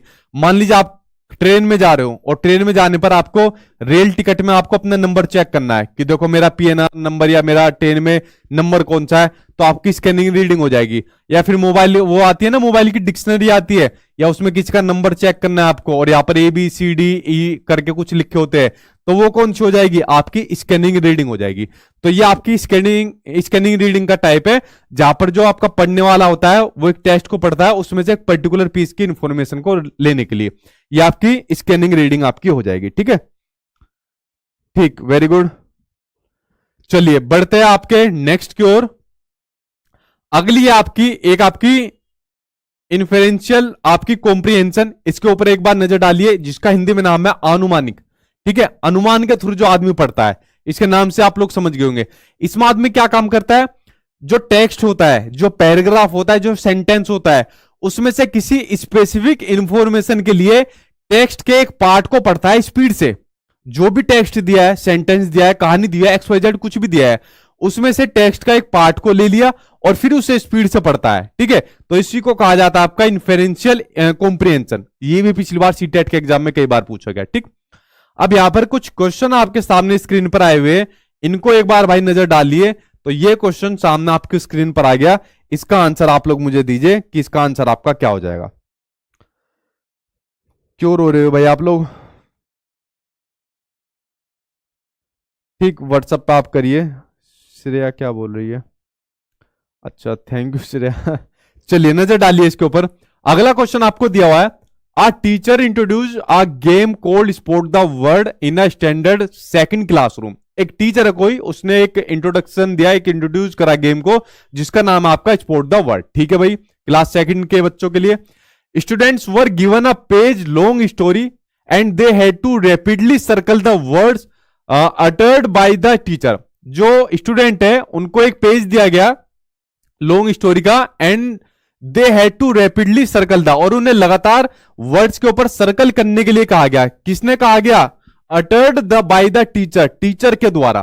तो यहां पर पूछा गया है which of the following language skills can this help develop. तो इनमें से कौन सी लैंग्वेज स्किल्स का यहां पर विकास किया जा रहा है। ठीक है, तो आपको बताना है प्रूफ रीडिंग। यार प्रूफ रीडिंग तब होती है जब आपने कोई भी अपना डॉक्यूमेंट तैयार कर लिया और उसके बाद आप चेक कर रहे हो कि यार सब कुछ ठीक है, कोई गलत तो नहीं है। तो मान लीजिए आपने नोट्स बना लिए, और नोट्स बनाने के बाद जब आपने उसको लास्ट में चेक करा कि यार एक बार चेक कर लूं कोई गलती तो नहीं रहेगी, कोई कमी तो नहीं रहेगी, सब चीज ठीक ठाक है या नहीं है, तो सबसे लास्ट में आप प्रूफ रीडिंग चेक करते हो देखने के लिए कि सब एवरीथिंग ओके या नहीं है। ठीक, तो प्रूफ रीडिंग नहीं होगी, आपकी स्कैनिंग हो जाएगी। क्या हो जाएगी? आपकी सेकंड हो जाएगी, स्कैनिंग आपकी हो जाएगी इस सिचुएशन के अकॉर्डिंग। इन्फेरिंग नहीं होगी, इंटेंसिव की तो बात ही नहीं हो रही, गहने पठन की तो आपकी बात ही नहीं हो रही। तो सेकंड आंसर आपका सही हो जाएगा। ठीक, बढ़ते हैं नेक्स्ट क्वेश्चन की ओर। अगला क्वेश्चन सामने आपकी स्क्रीन पर आ गया, ये रहा आपका next question. Dash comprehension is the skill of reading a piece of text closely और intensely for the purpose of extracting specific information from the text. यार देखो वही क्वेश्चन आ गया आपका जो अभी शुरुआत में अभी आपको बताया, तो इसको देखने की जरूरत है। क्या हो जाएगा? इन्फ्रेंशियल आपकी कौन सी हो जाएगी? इन्फ्रेंशियल। देखो अभी आपको शुरुआत में बताया, ये रहा आपका इन्फ्रेंशियल। जब टेक्स्ट में से स्पेसिफिक इंफॉर्मेशन के लिए टेक्स्ट के एक पार्ट को स्पीड से पढ़ते हैं तो आपकी इन्फ्रेंशियल कॉम्प्रिहेंशन होता है। कौन सा? आपका इन्फ्रेंशियल कॉम्प्रिहेंशन होता है जब टेक्स्ट के एक पार्ट के इंफॉर्मेशन के लिए पढ़ते हैं। ठीक है, अब बढ़ते हैं आपके नेक्स्ट टॉपिक की ओर, वो है आपका राइटिंग। तो राइटिंग के ऊपर अब एक बार नजर डाल लेते हैं आपके राइटिंग के ऊपर। ठीक है जी, ठीक है भाई। सर जी थोड़ा फास्ट पढ़ाओ भाई, ऐसी पढ़ लो, ऐसी काम चला लो, और कितनी फास्ट पढ़ोगे? दूसरे बच्चों को समझ में आना चाहिए। राइटिंग के ऊपर एक बार नजर डालो। देखा, पढ़ते हैं लेखन यानी राइटिंग के बारे में, फिर पढ़ेंगे राइटिंग के टाइप्स के बारे में। सबसे पहली बात है जो राइटिंग होनी चाहिए। ठीक, तो राइटिंग के क्या पर्पज होनी चाहिए, क्या ऑब्जेक्टिव होनी चाहिए, किस प्रकार की राइटिंग होनी चाहिए, वो आपको पता होनी चाहिए। ठीक है, ये वो बच्चे होंगे जिनका 28 तारीख को पेपर होगा वो चाहते हैं मेरे अंदर चाबी भर दी जाए और मैं बहुत जल्दी गुड्डे की तरह नाचता रहा, वो जल्दी जल्दी बजो देखिए, राइटिंग के क्या ऑब्जेक्टिव होनी चाहिए, किस प्रकार की राइटिंग होनी चाहिए। पहले मैंने बताया हुआ आपको, वो राइटिंग सबसे बेस्ट राइटिंग मानी जाएगी आपकी, वो लेखन सबसे बेस्ट लेखन आपका माना जाएगा जिसमें बच्चे के थॉट को आपको सबसे ज्यादा अपॉर्चुनिटी दी जाए कि बेटा आपको सबसे ज्यादा, वो आपकी राइटिंग आपकी बेस्ट मानी जाएगी जिसमें बच्चे से कहा जाए कि बेटा जो भी आपने अपने डेली एक्टिविटीज के अंदर जो देखा है उसको आप लोग लिखिए। उस राइटिंग को आपको सबसे ज्यादा आगे बढ़ावा देना है, उसको ज्यादा से ज्यादा अपॉर्चुनिटी आपको देनी है। ठीक है, अब उस राइटिंग के अंदर आपकी कुछ और क्वालिटीज होनी चाहिए, वो आपकी सबसे बढ़िया ऑर्गेनाइज होनी चाहिए। ठीक है, तो गुड ऑर्गेनाइजेशन आपकी एक अच्छी राइटिंग की आपकी स्पेसिफिकेशन होती है, क्वालिटी होती है। वो ग्रामेटिकली तरीके से आपकी एक्यूरेसी उसके अंदर होनी चाहिए। ये नहीं आप राइटिंग लिख रहे हो उसके अंदर आपका फुल स्टॉप कहीं और लग रहा है, कोमा कुछ और लग रहा है, तो उसके अंदर आपकी ग्रामेटिकली तरीके से आपकी एक्यूरेट होनी चाहिए। ये आपकी जो राइटिंग होती है उसकी आपकी स्पेसिफिकेशन होता है, उसकी फीचर होती है। क्लियर पर्पज होना चाहिए, राइटिंग क्या लिख रहे हो उसका एक आपका पर्पज होना चाहिए, उद्देश्य होना चाहिए उस राइटिंग की आपकी, ये एक आपकी स्पेसिफिकेशन होता है। वो लॉजिकली होनी चाहिए, ये नहीं कि आप कुछ भी लिखे जा रहे हो, कुछ भी अपने थॉट लिखे जा रहे हो। ठीक है, तो उसका एक लॉजिकली आपका रीजन होना चाहिए कि अगर आपको टीचर ने कह दिया इस टॉपिक के ऊपर आपको लिखना है तो उस टॉपिक के ऊपर आपने लिख दी। ठीक है, तो लॉजिकली आपकी होनी चाहिए। तो राइटिंग के कुछ आपके फीचर्स होते हैं जो एक अच्छी राइटिंग की आपकी निशानी होती है। अब राइटिंग के कुछ आपके टाइप्स होते हैं। ठीक है, वैसे बेसिकली आपके 4 टाइप्स होते हैं बट मैंने इसके 5 टाइप्स आपको जोड़ दिए, तो इनके ऊपर एक बार नजर डाल लेते हैं राइटिंग के आपके टाइप्स के ऊपर। मैंने साथ में कुछ हिंदी में भी नाम लिख दिए ताकि आपको कुछ दिक्कत ना आए राइटिंग के टाइप्स के ऊपर। ठीक है, ये दोनों के लिए, प्राइमरी अपर प्राइमरी दोनों, जिनका दोनों पेपर है ना, तो दोनों के लिए आप लोगों के लिए, ठीक है। देखिए पहली राइटिंग का टाइप्स है आपका एक्सपोजिटरी राइटिंग, ठीक। एक्सपोजिटरी जो आपकी राइटिंग होती है उसमें क्या होता है, किसी भी टॉपिक के बारे में आपको डिटेल में लिखा जाता है। कोई भी आपका एक टॉपिक उठा लिया, जैसे मान लीजिए कोई टॉपिक आज की डेट में चल रहा है, फॉर एग्जांपल कोरोना चल रहा है, क्या टॉपिक चल रहा है, कोरोना का आपका टॉपिक चल रहा है, तो कोरोना के ऊपर जैसे न्यूज़पेपर के अंदर उठा लिया तो कोरोना के ऊपर लिख दिया, ठीक है। तो ये आपकी कैसे हो जाएगी, एक्सपोजिटरी आपकी हो जाएगी, ये आपकी, ठीक। हाँ भाई, थैंक यू मोहम्मद शकील, गुरु दक्षिणा स्वीकार कीजिए और आशीर्वाद दीजिए, ठीक है भाई। ठीक ठीक, 101 भेजे पूरे, ठीक। तो ये कोई टॉपिक उठा लिया, कोई सब्जेक्ट उठा लिया, तो जब किसी सब्जेक्ट के बारे में, किसके, जब किसी सब्जेक्ट के बारे में लिखा जाता है डिटेल में, तो आपकी एक्सपोजिटरी आपकी राइटिंग होती है। तो कोरोना के बारे में लिख दिया कि भाई दोबारा हमारे देश के अंदर आ रहा है, और दोबारा इसके बारे में सारी चीजें लिख दी, तो ये आपकी एक्सपोजिटरी आपकी राइटिंग हो जाएगी। और ज्यादातर कहां देखने को मिलती है, ये राइटिंग आपकी न्यूज़पेपर वगैरह के अंदर आपको देखने को मिलती है। दूसरी राइटिंग आपकी डिस्क्रिप्टिव राइटिंग देखने को मिलती है, नाम से इसको आपको देखने को मिला है डिस्क्रिप्टिव राइटिंग, यानी जब किसी पर्सन के बारे में, जब किसी पर्सन के बारे में, जब किसी प्लेस के बारे में, या जब किसी इवेंट के बारे में डिस्क्राइब किया जाता है, क्या किया जाता है, डिस्क्राइब किया जाता है, इसको कहा जाता है आपकी डिस्क्रिप्टिव राइटिंग कहा जाता है। मान लो आप मेरे बारे में कुछ लिखना चाहते हो, मेरे बारे में कुछ डिस्क्राइब करना चाहते हो कि भाई हमारे सचिन सर है, इन्होंने हमारे सीटेट के एग्जाम की तैयारी कराई, कई महीनों से तैयारी करा रहे थे, लास्ट तक हमें नहीं छोड़ा, तारीफ ही करोगे ना, ठीक है, घुटने तोड़ दूंगा अगर एक ने भी उल्टी सीधी बात लिखी। तो मेरे बारे में आपने क्या काम करा, डिस्क्राइब करा, तो मेरे बारे में चीजें आप लोगों ने लिख दी, ठीक है। तो ये क्या हो जाएगी, डिस्क्रिप्टिव राइटिंग आपकी हो जाएगी। जब आपने किसी पर्सन के बारे में, प्लेस के बारे में, या कुछ इवेंट के बारे में आपने लिखा, तो आपकी डिस्क्रिप्टिव आपकी राइटिंग हो जाएगी, ठीक। दूसरी राइटिंग होगी आपकी। अगली राइटिंग आपकी है परसुएसिव राइटिंग, ठीक। आपकी परसुएसिव आपकी राइटिंग हो जाएगी। ये वो राइटिंग होती है जब आपको किसी पर अपना प्रभाव छोड़ना होता है। जैसा हम स्कूल के अंदर जब पढ़ते थे, तो जब हमें अपनी एप्लीकेशन लिखनी होती थी टू द प्रिंसिपल, जब छुट्टी लेनी होती थी, तो बड़े बड़े ऐसे अट्रैक्टिव वर्ड लिखने होते थे, तो तब ये वाली राइटिंग होती थी। या जब हमें किसी की कंप्लेंट लिखनी होती है, तब ऐसे शब्द लिखने होते हैं ताकि उसके खिलाफ एक्यूरेट कंप्लेंट की जा सके, ठीक है। तो ये वाली किसी से रिक्वेस्ट करने के लिए लिखी जाती है, या किसी की कंप्लेंट करने के लिए ये राइटिंग लिखी जाती है, या जो एडवर्टीजमेंट आते हैं ना, जो एड्स आते हैं, तो उनके अंदर ये वाली आपकी राइटिंग लिखी जाती है। जब आप लोग टीचर बन जाओगे, तो जब आपके खिलाफ कंप्लेंट कुछ हो जाएगी, तब आप लोग ये वाली राइटिंग लिखोगे, या आप लोगों को कुछ रिक्वेस्ट करनी होगी अपने अधिकारी से, तब ये वाली राइटिंग लिखोगे, ठीक है। अभी कुछ टाइम पहले मेरे खिलाफ कार्रवाई होगी थी, तो मैंने ऐसे ऐसे शब्द लिखे थे ढूंढ ढूंढ कर, तो तब ये वाली राइटिंग का यूज होता है। तो ये वाली राइटिंग होती है आपकी परसुएसिव राइटिंग, प्रभावपूर्ण राइटिंग। जब दूसरे पर प्रभाव छोड़ना होता है, तब इस राइटिंग का आपका यूज किया जाता है। अगली राइटिंग आपकी नैरेटिव राइटिंग, जब आपको किसी घटना का बारे में आपको विवरण देना होता है, जब किसी घटना के बारे में आपको लिखना होता है, तो ये होती है आपकी नैरेटिव राइटिंग। मान लीजिए आपने कहीं पर लड़ाई झगड़ा देख लिया, खून खराब देख लिया, और उसके बारे में आपने कुछ लिख दिया, तो आपकी क्या हो जाएगी, नैरेटिव राइटिंग आपकी हो जाएगी। कौन सी, नैरेटिव राइटिंग आपकी हो जाएगी। इसको आप लोग समझिए, हाँ ठीक है भाई। इसको देखिए, क्रिएटिव राइटिंग, ये आपकी लास्ट राइटिंग है। जब आप खुद अपनी क्रिएटिविटी को करते हैं, तो ये आपकी क्रिएटिव राइटिंग हो जाएगी। बेसिकली 4 होती है, मैंने 5 आपकी जोड़ दी, ठीक। ये आप लोग समझ गए। तो ये 5 राइटिंग थी, जो पांचों की पांचों मैंने आपको बता दी। आई होप आपको पांचों समझ में आ गई होंगी। एक कह रहे हैं कि सर आप बहुत स्मार्ट हो, इसलिए आपको नहीं भूलेंगे, मतलब पढ़ाई छोड़ के ये पॉइंट इनको मेरा एक बस अच्छा लगा, ठीक है। इतनी मेहनत कराई, गर्दन टुटाई, कमर टुटाई, वो सब मेहनत अलग है, इनको दिखी क्या, मेरी बस ये चीज, ठीक। चलो कोई बात नहीं भाई, लास्ट क्लास है, जितना भी कह लो उतना कम है, आज बोल लो सब कुछ। अब अगले क्वेश्चन का आंसर आप लोग खुद दो, इसका आंसर आपका क्या हो जाएगा, इसके ऊपर नजर डालो। देखिए क्वेश्चन आपको दिया हुआ है, आ पैसेज एक्सप्लेनिंग अ प्लेस, किसको, एक पैसेज एक्सप्लेन कर रहा है किसी प्लेस को, in such a way that a picture is form in the reader's mind is called. एक पैसेज जो है किसको एक्सप्लेन कर रहा है, किसी प्लेस को। मैंने क्या कहा, किसी पर्सन, प्लेस, इवेंट को जो डिस्क्राइब करे, वो कौन सी राइटिंग हो जाएगी आपकी, वो आपकी हो जाएगी डिस्क्रिप्टिव राइटिंग। कौन सी हो जाएगी आपकी, डिस्क्रिप्टिव राइटिंग। नैरेटिव नहीं हो जाएगी, किसी घटना के बारे में थोड़ी कह रहा है वो, तो डिस्क्रिप्टिव नहीं होगी, एक्सपोजिटरी नहीं होगी। आपकी ये तो होनी चाहिए, तो आपकी डिस्क्रिप्टिव आपकी राइटिंग हो जाएगी। आंसर आपका फोर्थ आंसर यहां पर सही हो जाएगा। ठीक, इसको समझ गए आप लोग? हाँ बोल लो, आज कुछ भी बोल लो भाई, ठीक है, लास्ट मैराथन है आज। चलिए बढ़ते हैं नेक्स्ट की ओर। अगला क्वेश्चन सामने आ गया आपको, टाइप्स ऑफ अप्रोच। अब देखिए लैंग्वेज की आपको अप्रोच से संबंधित क्वेश्चन आपको देखने को मिल जाते हैं, तो लैंग्वेज ऑफ अप्रोच के बारे में पढ़ लेते हैं। तो यहां पर जो लैंग्वेज की अप्रोच है उनसे संबंधित क्वेश्चन आपके दोनों ही लैंग्वेज के अंदर आपको देखने को मिल जाता है। भाषा के जो उपागम होते हैं, हिंदी के अंदर बात करूं भाषा के उपागम के बारे में, देखिए आप लोगों ने सुना होगा कि यार ये वाला काम नहीं हो रहा, उससे थोड़ी बहुत अप्रोच लगवा दे, या इस काम के लिए उससे अप्रोच लगवा दे। तो जब किसी काम को करने के लिए किसी से कुछ तरीका करवाया जाता है या किसी से काम करवाया जाता है, तो ये आपका क्या होता है, यही आपका अप्रोच होता है।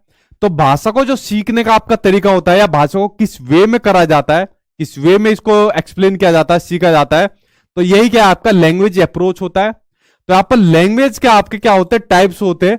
तो इन्हीं टाइप्स को हमको पढ़ना है एक एक करके, और बड़ा सिंपल वे में इसको समझना है, और ज्यादा इसको डिटेल में नहीं पढ़ना, एक ही बार में बड़ा शॉर्ट में आपको समझ में आ जाएगा। ठीक है, तो चलिए पढ़ते हैं, इसके ऊपर एक एक करके नजर डाल लेते हैं। ठीक, ये पेपर 1 पेपर 2 के लिए, दोनों के लिए भाई आपका। ठीक है, देखिए पहले आपका स्ट्रक्चरल अप्रोच। कौन सा आपका स्ट्रक्चरल अप्रोच? जब किसी लैंग्वेज के एक स्ट्रक्चर को पहले सीखा जाता है। किसको? जब किसी लैंग्वेज के एक स्ट्रक्चर को पहले सीखा जाता है। ठीक है, यानी किसी लैंग्वेज का एक रूल पहले बताया जाता है, तो आपका स्ट्रक्चरल आपका अप्रोच होता है। साइंस को भाई नोट्स के अंदर आप देखिए पहले, ठीक है, साइंस की उसी से बात बनेगी आपका। तो आपका स्ट्रक्चरल आपका अप्रोच होता है। ठीक, तो इसको आप लोग समझ गए? तो आपका स्ट्रक्चरल आपका अप्रोच होता है। ठीक, तो पहला आपका स्ट्रक्चरल अप्रोच हो गया। भाई कोई भी लैंग्वेज होगी तो उसका एक स्ट्रक्चर होता है जिसके थ्रू उसको सीखा जाता है, तो वही आपका कहता है आपका स्ट्रक्चरल अप्रोच। जैसा फॉर एग्जाम्पल मैं लेता हूं, एग्जाम्पल कुछ भी ले लो, लिख लिया सचिन इज अ बॉय, मैंने लिख लिया सचिन इज अ बॉय, छोटा सा एग्जाम्पल ले लिया। तो यहां पर मैंने एक सेंटेंस ले लिया। ठीक, तो इसके अंदर क्या है भाई, इसके अंदर आपका सब्जेक्ट भी है, वर्ब भी है, और आपका ऑब्जेक्ट भी है। तो यहां पर इस सेंटेंस का, इस लैंग्वेज का क्या है, एक स्ट्रक्चर दिया हुआ है। तो जब किसी लैंग्वेज को एक स्ट्रक्चर के थ्रू सीखा जाता है, यह कौन सा अप्रोच होता है आपका? स्ट्रक्चर अप्रोच होता है। तो पहला अप्रोच आपकी समझ में आ गया। दूसरा अप्रोच होता है आपका कम्युनिकेटिव अप्रोच। जब एक लैंग्वेज को कम्युनिकेट के थ्रू सीखा जाता है, जैसा आप लोग आपस में बोतोले मार के करते हो, हम लोग भी आपस में बातें करके सीखते हैं। तो जब एक लैंग्वेज को कम्युनिकेट करके, आपस में बातचीत करके सीखा जाता है, तो वो होता है आपका लैंग्वेज का कम्युनिकेटिव अप्रोच आपका होता है। ठीक, दूसरा देखते हैं भाई आपका, दूसरा होता है आपका फंक्शनल अप्रोच। फंक्शनल अप्रोच होता है जब किसी लैंग्वेज को एक फंक्शनल वे के थ्रू सीखा जाता है, एक प्रॉपर वे के थ्रू सीखा जाता है। भाई मान लीजिए हम किसी लैंग्वेज को सीख रहे, इंग्लिश को सीख रहे, तो उसके नाउन सीखेंगे, प्रोनाउन सीखेंगे, एडजेक्टिव, एडवर्ब, इस तरीके से हम सीखेंगे। तो उसके सभी फंक्शन को जब हम सीखते जाते हैं तो फंक्शनल अप्रोच हो गया। उसी के अलावा एक इसके अंदर देखिए, ये दो भाई एक साथ देखने को मिलते हैं, टॉप डाउन अप्रोच और आपका बॉटम अप अप्रोच। ठीक, भाषा का टॉप डाउन अप्रोच और आपका बॉटम अप अप्रोच। तो देखिए टॉप डाउन अप्रोच आपका क्या कहता है और आपका बॉटम अप अप्रोच क्या कहता है, उसके ऊपर एक बार नजर डालते हैं। सिंपल से समझना, इसके अंदर बहुत कंफ्यूजन हो जाते हैं, कंफ्यूजन होते हैं स्टूडेंट को।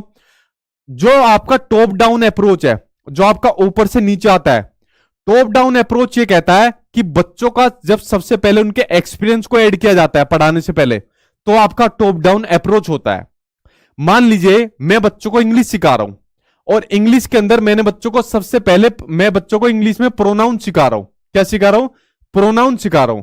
बट मैंने प्रोनाउन सिखाने से पहले बच्चों से नाउन के बारे में सीख लिया। किसके बारे में सीखा? नाउन के बारे में सीखा, या नाउन के बारे में पूछा, सॉरी सीखा नहीं, पूछा। तो मैंने क्या काम करा, एक टॉपिक पढ़ाने से पहले बच्चों के एक्सपीरियंस को, बच्चों के अनुभव के बारे में सीखा। तो बच्चा जरूर बता देगा, क्योंकि मैंने प्रोनाउन से पहले नाउन के बारे में उनको पढ़ा रखा है। तो जब बच्चों के एक्सपीरियंस को मैंने क्लास में ऐड करा, यानी जब मैं ऊपर से नीचे की ओर गया, उनके एक्सपीरियंस की ओर गया, जो चीज मैंने पढ़ा रखी थी, तो ये हो जाएगा आपका टॉप डाउन अप्रोच। यानी मैं ऊपर से नीचे की ओर गया, आगे से पीछे की ओर गया, मैंने बच्चों के एक्सपीरियंस को ऐड करा। ठीक है, तो ये हो गया आपका टॉप डाउन अप्रोच हो गया। दूसरा होता है आपका बॉटम अप अप्रोच।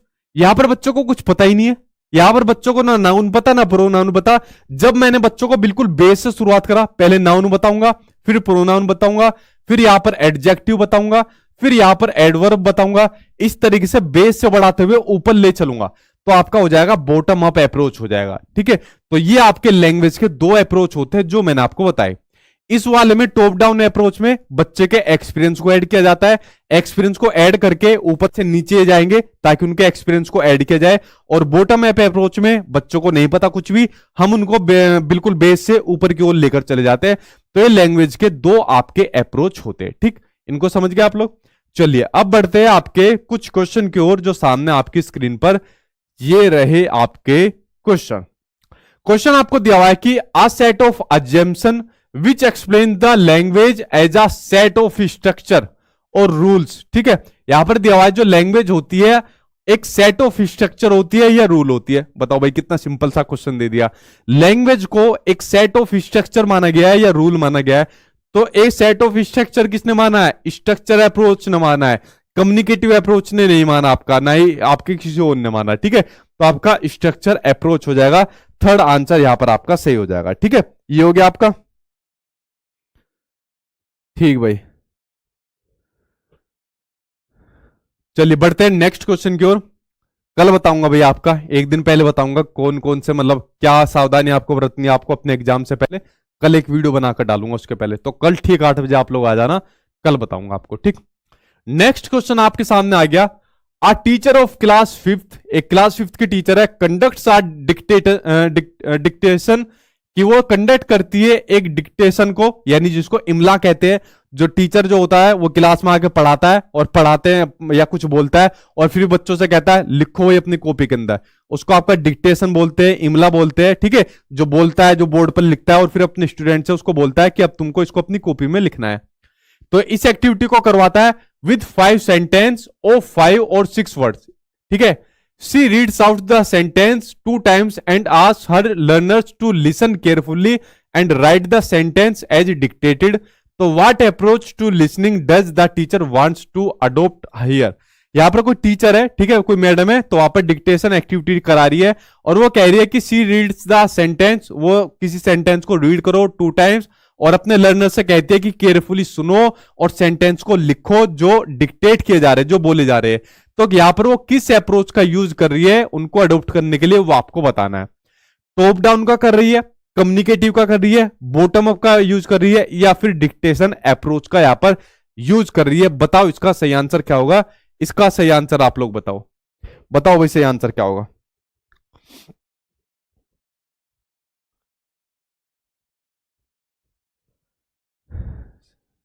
एक और क्लास की स्कूल भाई, सभी तो ले दिया भाई एक और क्लास, और क्या बचा है? एक मेरा फ्रेंड्स का नाम ले लीजिए, उसका अंशु रवि दीपक, अंशु रवि दीपक। ठीक है, ये ले दिया भाई, अब ये काम बचा है बस है। चलो इसके ऊपर नजर डालो। इसका हो जाएगा भाई आपका बॉटम अप अप्रोच। क्या हो जाएगा आपका? Bottom up approach. देखो यहां पर टीचर क्या काम कर रही है? बोल रही है, डिक्टेशन कर रही है और फिर बच्चों से कह रही है आप इस एक्टिविटी को पूरा करो। ठीक है, इस काम को कंप्लीट करो। किसी एक्सपीरियंस को तो ऐड नहीं करवा रही बच्चों को, तो क्या काम कर रही है? यहां पर बच्चों को बोलकर कंप्लीट करने के लिए पढ़ाने की बात कर रही है, तो आपका बॉटम अप अप्रोच करवा रही है। अगर यहां पर टीचर ये कह देती कि जो मैं आपको बोल रही हूं, डिक्टेशन बोल रही हूं, तो एक काम करो बच्चों, इसमें जो चीज आपको पता है पहले आप अपनी चीज लिख लो और उसके बाद जो चीज मैं बोल रही हूं उसको आप ऐड करो। तो कौन सा मॉडल हो जाता? तो आपका टॉप डाउन अप्रोच हो जाता, क्योंकि बच्चे अपने एक्सपीरियंस को फिर इसके अंदर ऐड कर देते। यहां पर तो सीधा डिक्टेशन का काम हो रहा है, बोला जा रहा है और उसको लिखा जा रहा है। तो आपका बॉटम अप अप्रोच हो जाएगा, थर्ड आंसर सही हो जाएगा। देखिए नेक्स्ट कुछ थ्योरी आ गई आपके सामने, जो आपकी स्टीफन क्रेसन की थ्योरी, और जो पिछली बार आपके एग्जाम में हर लैंग्वेज के अंदर आपको देखने को मिली, चाहे आपकी हिंदी हो चाहे आपकी इंग्लिश हो। इसके ऊपर एक बार नजर डाल लेते हैं। ठीक है, चलिए इसके ऊपर नजर डालते हैं। देखिए स्टीफन क्रेसन की थ्योरी, जिन्होंने दिया था आपका एसएलई की आपकी थ्योरी, कौन सी? एसएलई की थ्योरी। ठीक, यानी कि सेकंड लैंग्वेज एक्विजिशन की थ्योरी। कौन सी दी थी आपकी? सेकंड लैंग्वेज और आपकी एक्विजिशन की आपकी थ्योरी दी थी आपके स्टीफन क्रेसन ने। स्टीफन क्रेसन ने कहा कि जो बच्चा होता है वो सेकंड लैंग्वेज को भी एक्वायर कर लेता है। जैसे हम लोग अपनी फर्स्ट लैंग्वेज को एक्वायर कर लेते हैं, जो हमारी मदर टंग होती है, जैसे मेरी मदर टंग हिंदी है, तो मैंने या हम लोगों ने अपनी मदर टंग को एक्वायर कर लिया अपने परिवार के थ्रू। अपने परिवार से हमने उसको इमिटेट करा और एक नेचुरली प्रोसेस के थ्रू हम उसको इमिटेट करके, कॉपी करके हमने उसको एक्वायर कर लिया, ठीक है, अपने सिस्टम, मतलब बिना किसी सिस्टम के थ्रू हमने उसको एक्वायर कर लिया, ठीक है। लेकिन इन्होंने कहा कि बच्चा सेकंड लैंग्वेज को भी एक्वायर कर लेता है, जो दूसरी भाषा होती है उसको भी बच्चा एक्वायर कर लेता है। जैसे मान लीजिए जो दूसरी लैंग्वेज होती है, दूसरी लैंग्वेज हो गई इंग्लिश, तो दूसरी लैंग्वेज को भी बच्चा एक्वायर कर लेता है। ये बात कही आपके स्टीफन क्रैसन ने। दूसरी लैंग्वेज कोई भी हो सकती है, संस्कृत हो, तमिल हो या XYZ कोई भी लैंग्वेज हो, उसको भी बच्चा एक्वायर कर लेता है अकॉर्डिंग टू आपका स्टीफन क्रैसन। तो इसके लिए आपके स्टीफन क्रैसन ने 5 हाइपोथेसिस दी, 5 परिकल्पनाएं दी, जो आपके कुछ इस प्रकार है कि बच्चा किस प्रकार से सेकंड लैंग्वेज को एक्वायर करता है इन 5 हाइपोथेसिस के थ्रू। जो 5 हाइपोथेसिस थी, इसके अंदर आपको बहुत डिटेल में नहीं जाना, सिंपल जितनी चीजें बता रहा हूं उनको कर लेना, आपके एग्जाम में यही चीज आपको पूछी जाती है। 5 हाइपोथेसिस के अंदर इन्होंने पहली बताई थी एक्विजिशन लर्निंग हाइपोथेसिस, ठीक है। तो ये थोड़ा सा आपकी स्क्रीन पर थोड़ा क्लियरिटी कम आएगी, लेकिन समझते जाना। पहली दी थी आपकी एक्विजिशन लर्निंग हाइपोथेसिस, यानी कि अर्जन अधिगम परिकल्पना के नाम से दी थी इन्होंने, कि जो बच्चा होता है वो जो लैंग्वेज होती है उसको एक्वायर कर लेता है, लर्न कर लेता है सबकॉन्शियस प्रोसेस के थ्रू और फॉर्मल इंस्ट्रक्शन के थ्रू। भाई पहली लैंग्वेज को तो बच्चा एक्वायर कर लेता है, जो उसकी मदर टंग होती है, अपने आप यूं ही कर लेता है, ठीक है, इमिटेशन के थ्रू कर लेता है। मान लीजिए दूसरी बच्चा एक्वायर करता है, इंग्लिश को करता है, उसके घर में कोई आदमी इंग्लिश बोलता है, फैमिली मेंबर इंग्लिश बोलता है, या फिर बच्चे ने क्या काम करा, उसने यूट्यूब से गेम खेलना शुरू करा और वहां पर इंग्लिश बोली जाती है, या उसके स्कूल के अंदर सिर्फ इंग्लिश बोली जाती है और दूसरी भाषा बोली नहीं जाती, तो वहां से उसने एक्वायर कर लिया। तो ये जो दूसरी भाषा इंग्लिश बोली जाती है, तो बच्चे ने उसका पहला स्टेप क्या काम करा, उसको एक्वायर करा या उसको लर्निंग करा। पहली स्टेज के अंदर उसको एक्वायर कर लेगा अपने घर परिवार वालों से, कोई उसके घर में सदस्य बोलता होगा, यूट्यूब से गेम वगैरह खेलकर करेगा, या अपने स्कूल में जाकर, क्योंकि स्कूल वालों ने पाबंदी लगा दी सिर्फ इंग्लिश ही बोलने देंगे हम उसको, ठीक है, या स्कूल में इंग्लिश ही पढ़ाएंगे, तो वहां से जाकर उसको लर्न कर लिया। तो पहला बच्चा क्या काम करेगा, एक्वायर कर लेगा, लर्न कर लेगा और दूसरी लैंग्वेज को, ठीक है। उसके अलावा दूसरे नंबर पर उसकी होगी मॉनिटरिंग, ठीक है, यानी कि मॉनिटर हाइपोथेसिस। मॉनिटर हाइपोथेसिस के अंदर अब बच्चे ने दूसरी लैंग्वेज को लर्न कर लिया, एक्वायर कर लिया, लेकिन उसके बाद उसने बैलेंस बनाना नहीं सीखा। भाई इंग्लिश बोलनी उसको आ तो गई, लेकिन उसको फ्लुएंटली नहीं बोल पा रहा, और बोल पा रहा है तेजी के अंदर बोल पा रहा है, लेकिन बोलने के अंदर कुछ गलत शब्द बोल रहा है। और मान लीजिए सही शब्द बोल रहा है तो तेजी के अंदर स्पीड से नहीं बोल पा रहा, फ्लुएंटली नहीं बोल पा रहा, तो वहां पर उस बच्चे की मॉनिटरिंग नहीं होगी। आपने देखा होगा कुछ बच्चे ऐसे होते हैं, अगर उनसे कहोगे आप बेटा लिखो देश, तो वो लिखेंगे इस तरीके से देश, ठीक है, और जबकि लिखा जाना चाहिए इस तरीके से देश, ठीक है। तो ऐसे में क्या होता है, ऐसे में उन बच्चों की मॉनिटरिंग की जानी चाहिए, ताकि वो बच्चा फ्लुएंटली तरीके से और एक एक्यूरेसी के साथ किसी लैंग्वेज को सीख सके। तो दूसरे नंबर पर होनी चाहिए उनकी मॉनिटरिंग होनी चाहिए, ताकि बच्चा फ्लुएंटली और सही वर्ड्स के साथ उस भाषा को बोल सके, सीख सके, ठीक। तीसरे नंबर पर होना चाहिए नेचुरल ऑर्डर हाइपोथेसिस। इन्होंने कहा जो बच्चा लैंग्वेज को सीखता है एक नेचुरली ऑर्डर के थ्रू सीखता है। आप बच्चों के ऊपर प्रेशर नहीं डाल सकते कि आपको इस तरीके से भाषा को सीखनी है या इस ऑर्डर के थ्रू भाषा को सीखना है। भाषा के एक अपना नेचुरल ऑर्डर होता है, एक ग्रामर का एक प्रोसेस होता है, या एक सीखने का एक ऑर्डर होता है। भाई मान लीजिए एक्वायर कर रहा है तो एक नेचुरल प्रोसेस होगा, उसके थ्रू सीख जाएगा। अगर मान लीजिए लैंग्वेज को लर्न कर रहा है तो अपने ग्रामर का एक स्ट्रक्चर होगा, उसके थ्रू सीख जाएगा। तो नेचुरल ऑर्डर होता है एक, तो उसके थ्रू बच्चों को सीखने दीजिए, ना कि फोर्स डालकर बच्चों को सिखाइए, ठीक है। तो आपका एक नेचुरल ऑर्डर के थ्रू बच्चा उसको सीख जाएगा। उसके अलावा चौथा पॉइंट इसके अंदर निकलता है, जो कि बड़ा जबरदस्त पॉइंट है आपका, और जो सीटेट के एग्जाम में सबसे ज्यादा पूछा गया। मैं कहूं अगर 70% जो क्वेश्चन आया आपके स्टीफन क्रैसन से, वो आपकी फोर्थ हाइपोथेसिस से पूछे गए, जो है आपकी इनपुट हाइपोथेसिस, जो जिसको कहा जाता है आपका निवेश परिकल्पना। इन्होंने कहा बच्चों को ऐसे इनपुट दिए जाए, ठीक है, इनपुट हाइपोथेसिस के अंदर जो आपकी बच्चों को ऐसे इनपुट दिए जाए जो कॉम्प्रिहेंसिबल हो। कैसे हो, जो आपके कॉम्प्रिहेंसिबल इनपुट हो। इन्होंने कहा कि भाई बच्चों को भाषा तो आ गई, बच्चा भाषा तो सीख गया, मान लीजिए दूसरी भाषा उसने इंग्लिश सीखी, कि बच्चा दूसरी भाषा तो सीख गया, इंग्लिश लैंग्वेज सीख गया, बट हम उसको ऐसी इंग्लिश की अपॉर्चुनिटीज दे जो उसकी जो भाषा की जो क्षमता है, भाषा की जो एबिलिटीज है, उससे ज्यादा के हम उसको अपॉर्चुनिटीज दे इंग्लिश सीखने की। अगर हमने उसकी एबिलिटीज से ज्यादा अपॉर्चुनिटीज दी तो उसकी जो एबिलिटीज होगी वो बढ़ जाएगी, उसकी भाषा की क्षमता बढ़ जाएगी।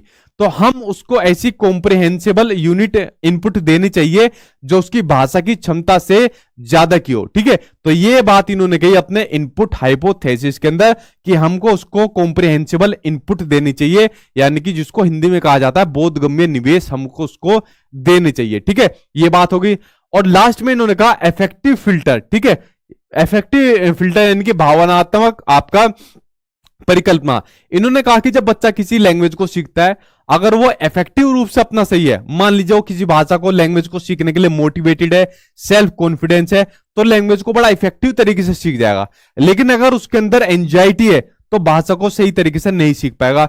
इसलिए आपका इफेक्टिव जो आपका हाइपोथेसिस होता है वो भी लैंग्वेज को सीखने में आपका पूरा प्रभाव डालता है। तो आपके स्टीफन क्रेसन ने ये 5 हाइपोथेसिस दी थी जो आपके एग्जाम में काफी देखने को मिलती है। ठीक है, ये मैंने आपको स्टीफन क्रेसन से संबंधित 5 हाइपोथेसिस आपको बता दी। अब देखिए कुछ और आपके जो मनोवैज्ञानिक है, आपके भाषाविद है, उनके बारे में भी एक एक करके आपको बता देता हूं। इसके ऊपर एक बार नजर डाल लेते हैं। देखिए एक जेम्स एसर भी आपको नहीं देखने को मिल रही है आज की वीडियो के अंदर, वरना बाकी सबसे तो आप लोग परिचित हो।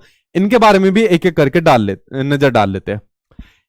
पहले आपके नोम चोम्स्की। तो नोम चोम्स्की के बारे में क्या है, इन्होंने कहा था कि जो बच्चा लैंग्वेज को सीखता है, तो बच्चा लैंग्वेज को सीखता है बाय बर्थ एबिलिटी के साथ पैदा होता है बच्चा भाषा सीखने की। ठीक है, बाय बर्थ या बाय इन्नेट लिख सकते हो, बाय बर्थ या बाय इन्नेट एबिलिटी के साथ बच्चा पैदा होता है भाषा को सीखने की। बिल्कुल सही बात है भाई, जैसे हमने अपनी भाषा को सीखा, अपनी मदर टंग को सीखा, तो अपने आप ही सीख गए।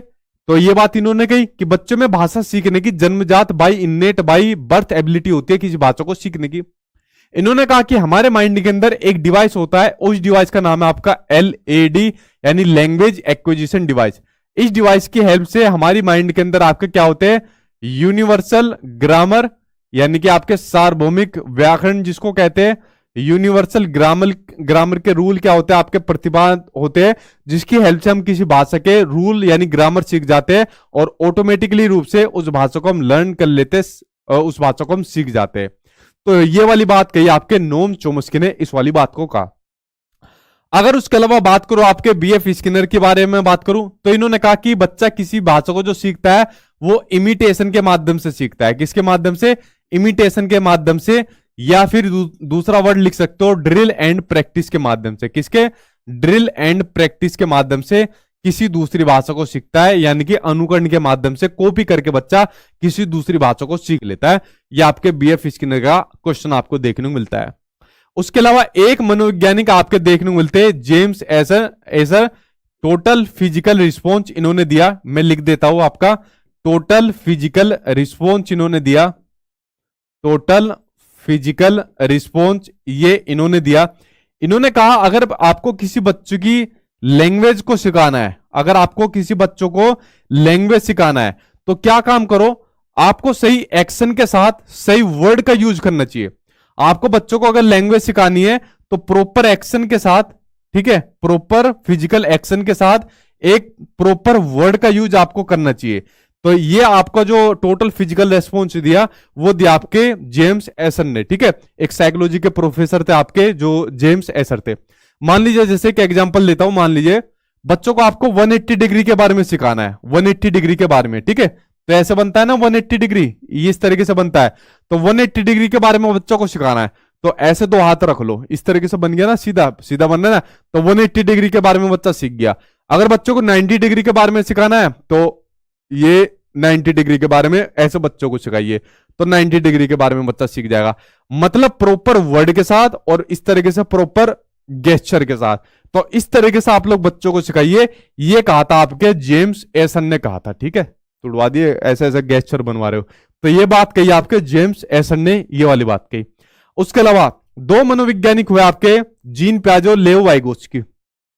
लेव वाइगोत्स्की थे, तो लेव वाइगोत्स्की ने सबसे ज्यादा फोकस करा आपके किस पर, आपकी भाषा पर। इन्होंने कहा कि भाषा सबसे महत्वपूर्ण होती है, भाषा सबसे महत्वपूर्ण होती है बच्चे के अंदर, और सबसे पहले आपकी भाषा आती है, फिर आपके क्या आते हैं, थॉट आते हैं। क्या आते हैं, थॉट आते हैं, यानी कि विचार आते हैं। जबकि प्याजे ने क्या कहा था, प्याजे ने कहा था नहीं भाई, पहले आपके क्या आते हैं, थॉट आते हैं। प्याजे ने थॉट को यानी विचारों को महत्वपूर्ण माना, और उसके बाद फिर क्या माना, लैंग्वेज को इंपोर्टेंट माना। किसको, लैंग्वेज को इंपोर्टेंट माना। इन्होंने लैंग्वेज को क्या माना था बच्चों की, ईगोसेंट्रिक माना था। क्या माना था, ईगोसेंट्रिक माना था बच्चों की, कि भाषा कैसी होती है, अहम केंद्रित होती है। बच्चे की भाषा को अहम केंद्रित माना था, ईगोसेंट्रिक इन्होंने माना था। उसके अलावा लेव वाइगोस्की ने एक और दी थी आपकी, प्राइवेट स्पीच दी थी। कौन सी दी थी आपकी, प्राइवेट स्पीच आपके लेव वाइगोस्की ने दी थी, जिसको आपका संभाषण यानी कि आपकी खुद की स्पीच जो कहा जाता है।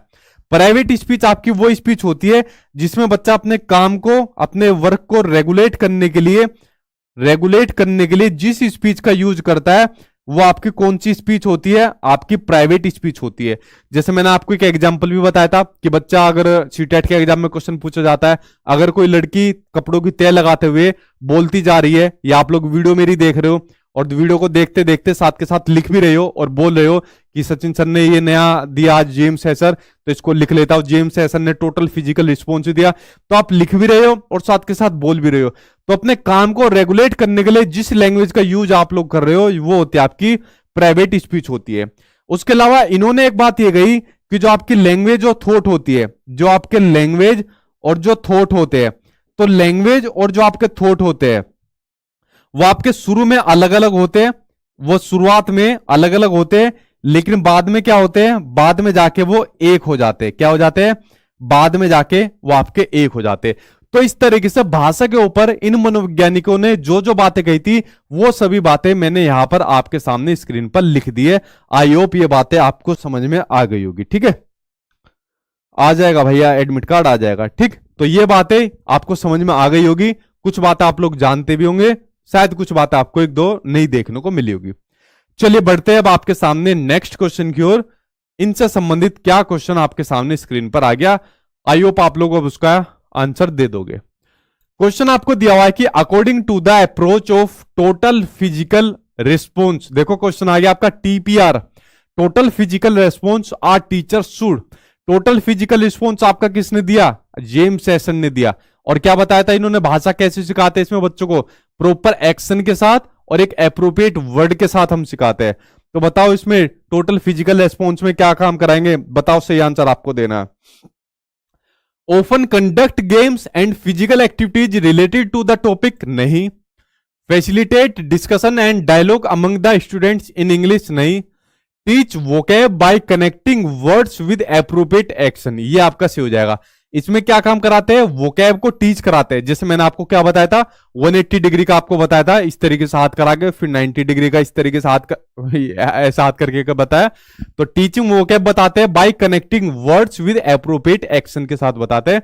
तो आंसर आपका थर्ड सही हो जाएगा। ठीक, चलिए बढ़ते हैं नेक्स्ट क्वेश्चन की ओर। As per Noam Chomsky theory, the role of language acquisition device यानी एलईडी हेल्प चिल्ड्रन, किसमें मदद करता है, आपका जो एलईडी मदद करता है, इसके बारे में बताइए।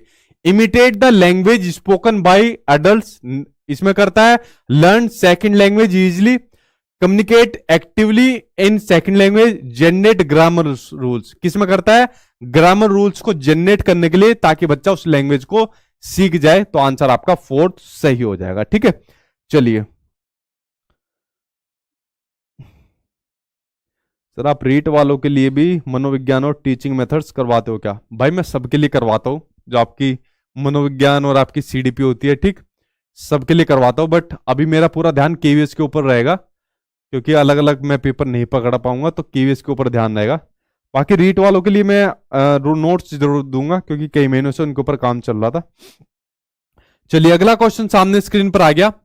द टर्म कॉम्प्रिहेंसिबल यूनिट, बताओ कॉम्प्रिहेंसिबल यूनिट, जस्ट अभी आपको बताई कि जो कॉम्प्रिहेंसिबल यूनिट है, जिसको हिंदी में कहा जाता है बोधगम्य निवेश, तो comprehensible unit in language is propose by, किसने दी कॉम्प्रिहेंसिबल यूनिट? वाइगोत्स्की ने? नहीं।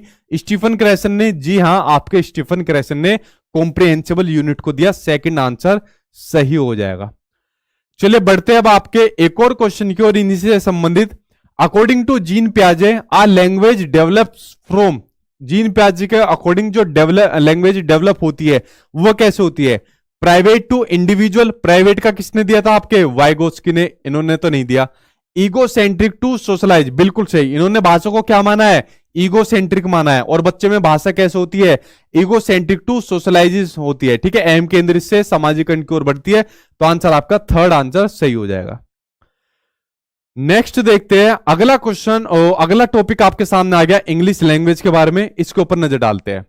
देखिए 3 क्वेश्चन यहां से देखने को मिलते हैं, तीनों के बारे में एक बार नजर डालिए अकॉर्डिंग टू आपके एनसीएफ और अकॉर्डिंग टू आपके कॉन्स्टिट्यूशन। अगर मैं बात करूं अकॉर्डिंग टू एनसीएफ, तो एनसीएफ ने आपकी जो इंग्लिश लैंग्वेज है, अगर मैं बात करूं मल्टीलिंगुअल कंट्री के बारे में बात करूं, हमारा देश कैसा देश है? एक मल्टीलिंगुअल कंट्री है जहां पर अलग अलग लैंग्वेज बोली जाती है। क्या बोली जाती है? अलग अलग लैंग्वेज बोली जाती है, ठीक है। तो यहां पर अलग अलग जो लैंग्वेज बोली जाती है हमारे देश के अंदर, मल्टीलिंगुअल कंट्री है। अगर मल्टीलिंगुअल कंट्री आपसे पूछ लिया जाए तो इंग्लिश हो जाएगी आपकी कैसी? ग्लोबल लैंग्वेज हो जाएगी, एक वैश्विक भाषा हो जाएगी, ग्लोबल लैंग्वेज हो जाएगी।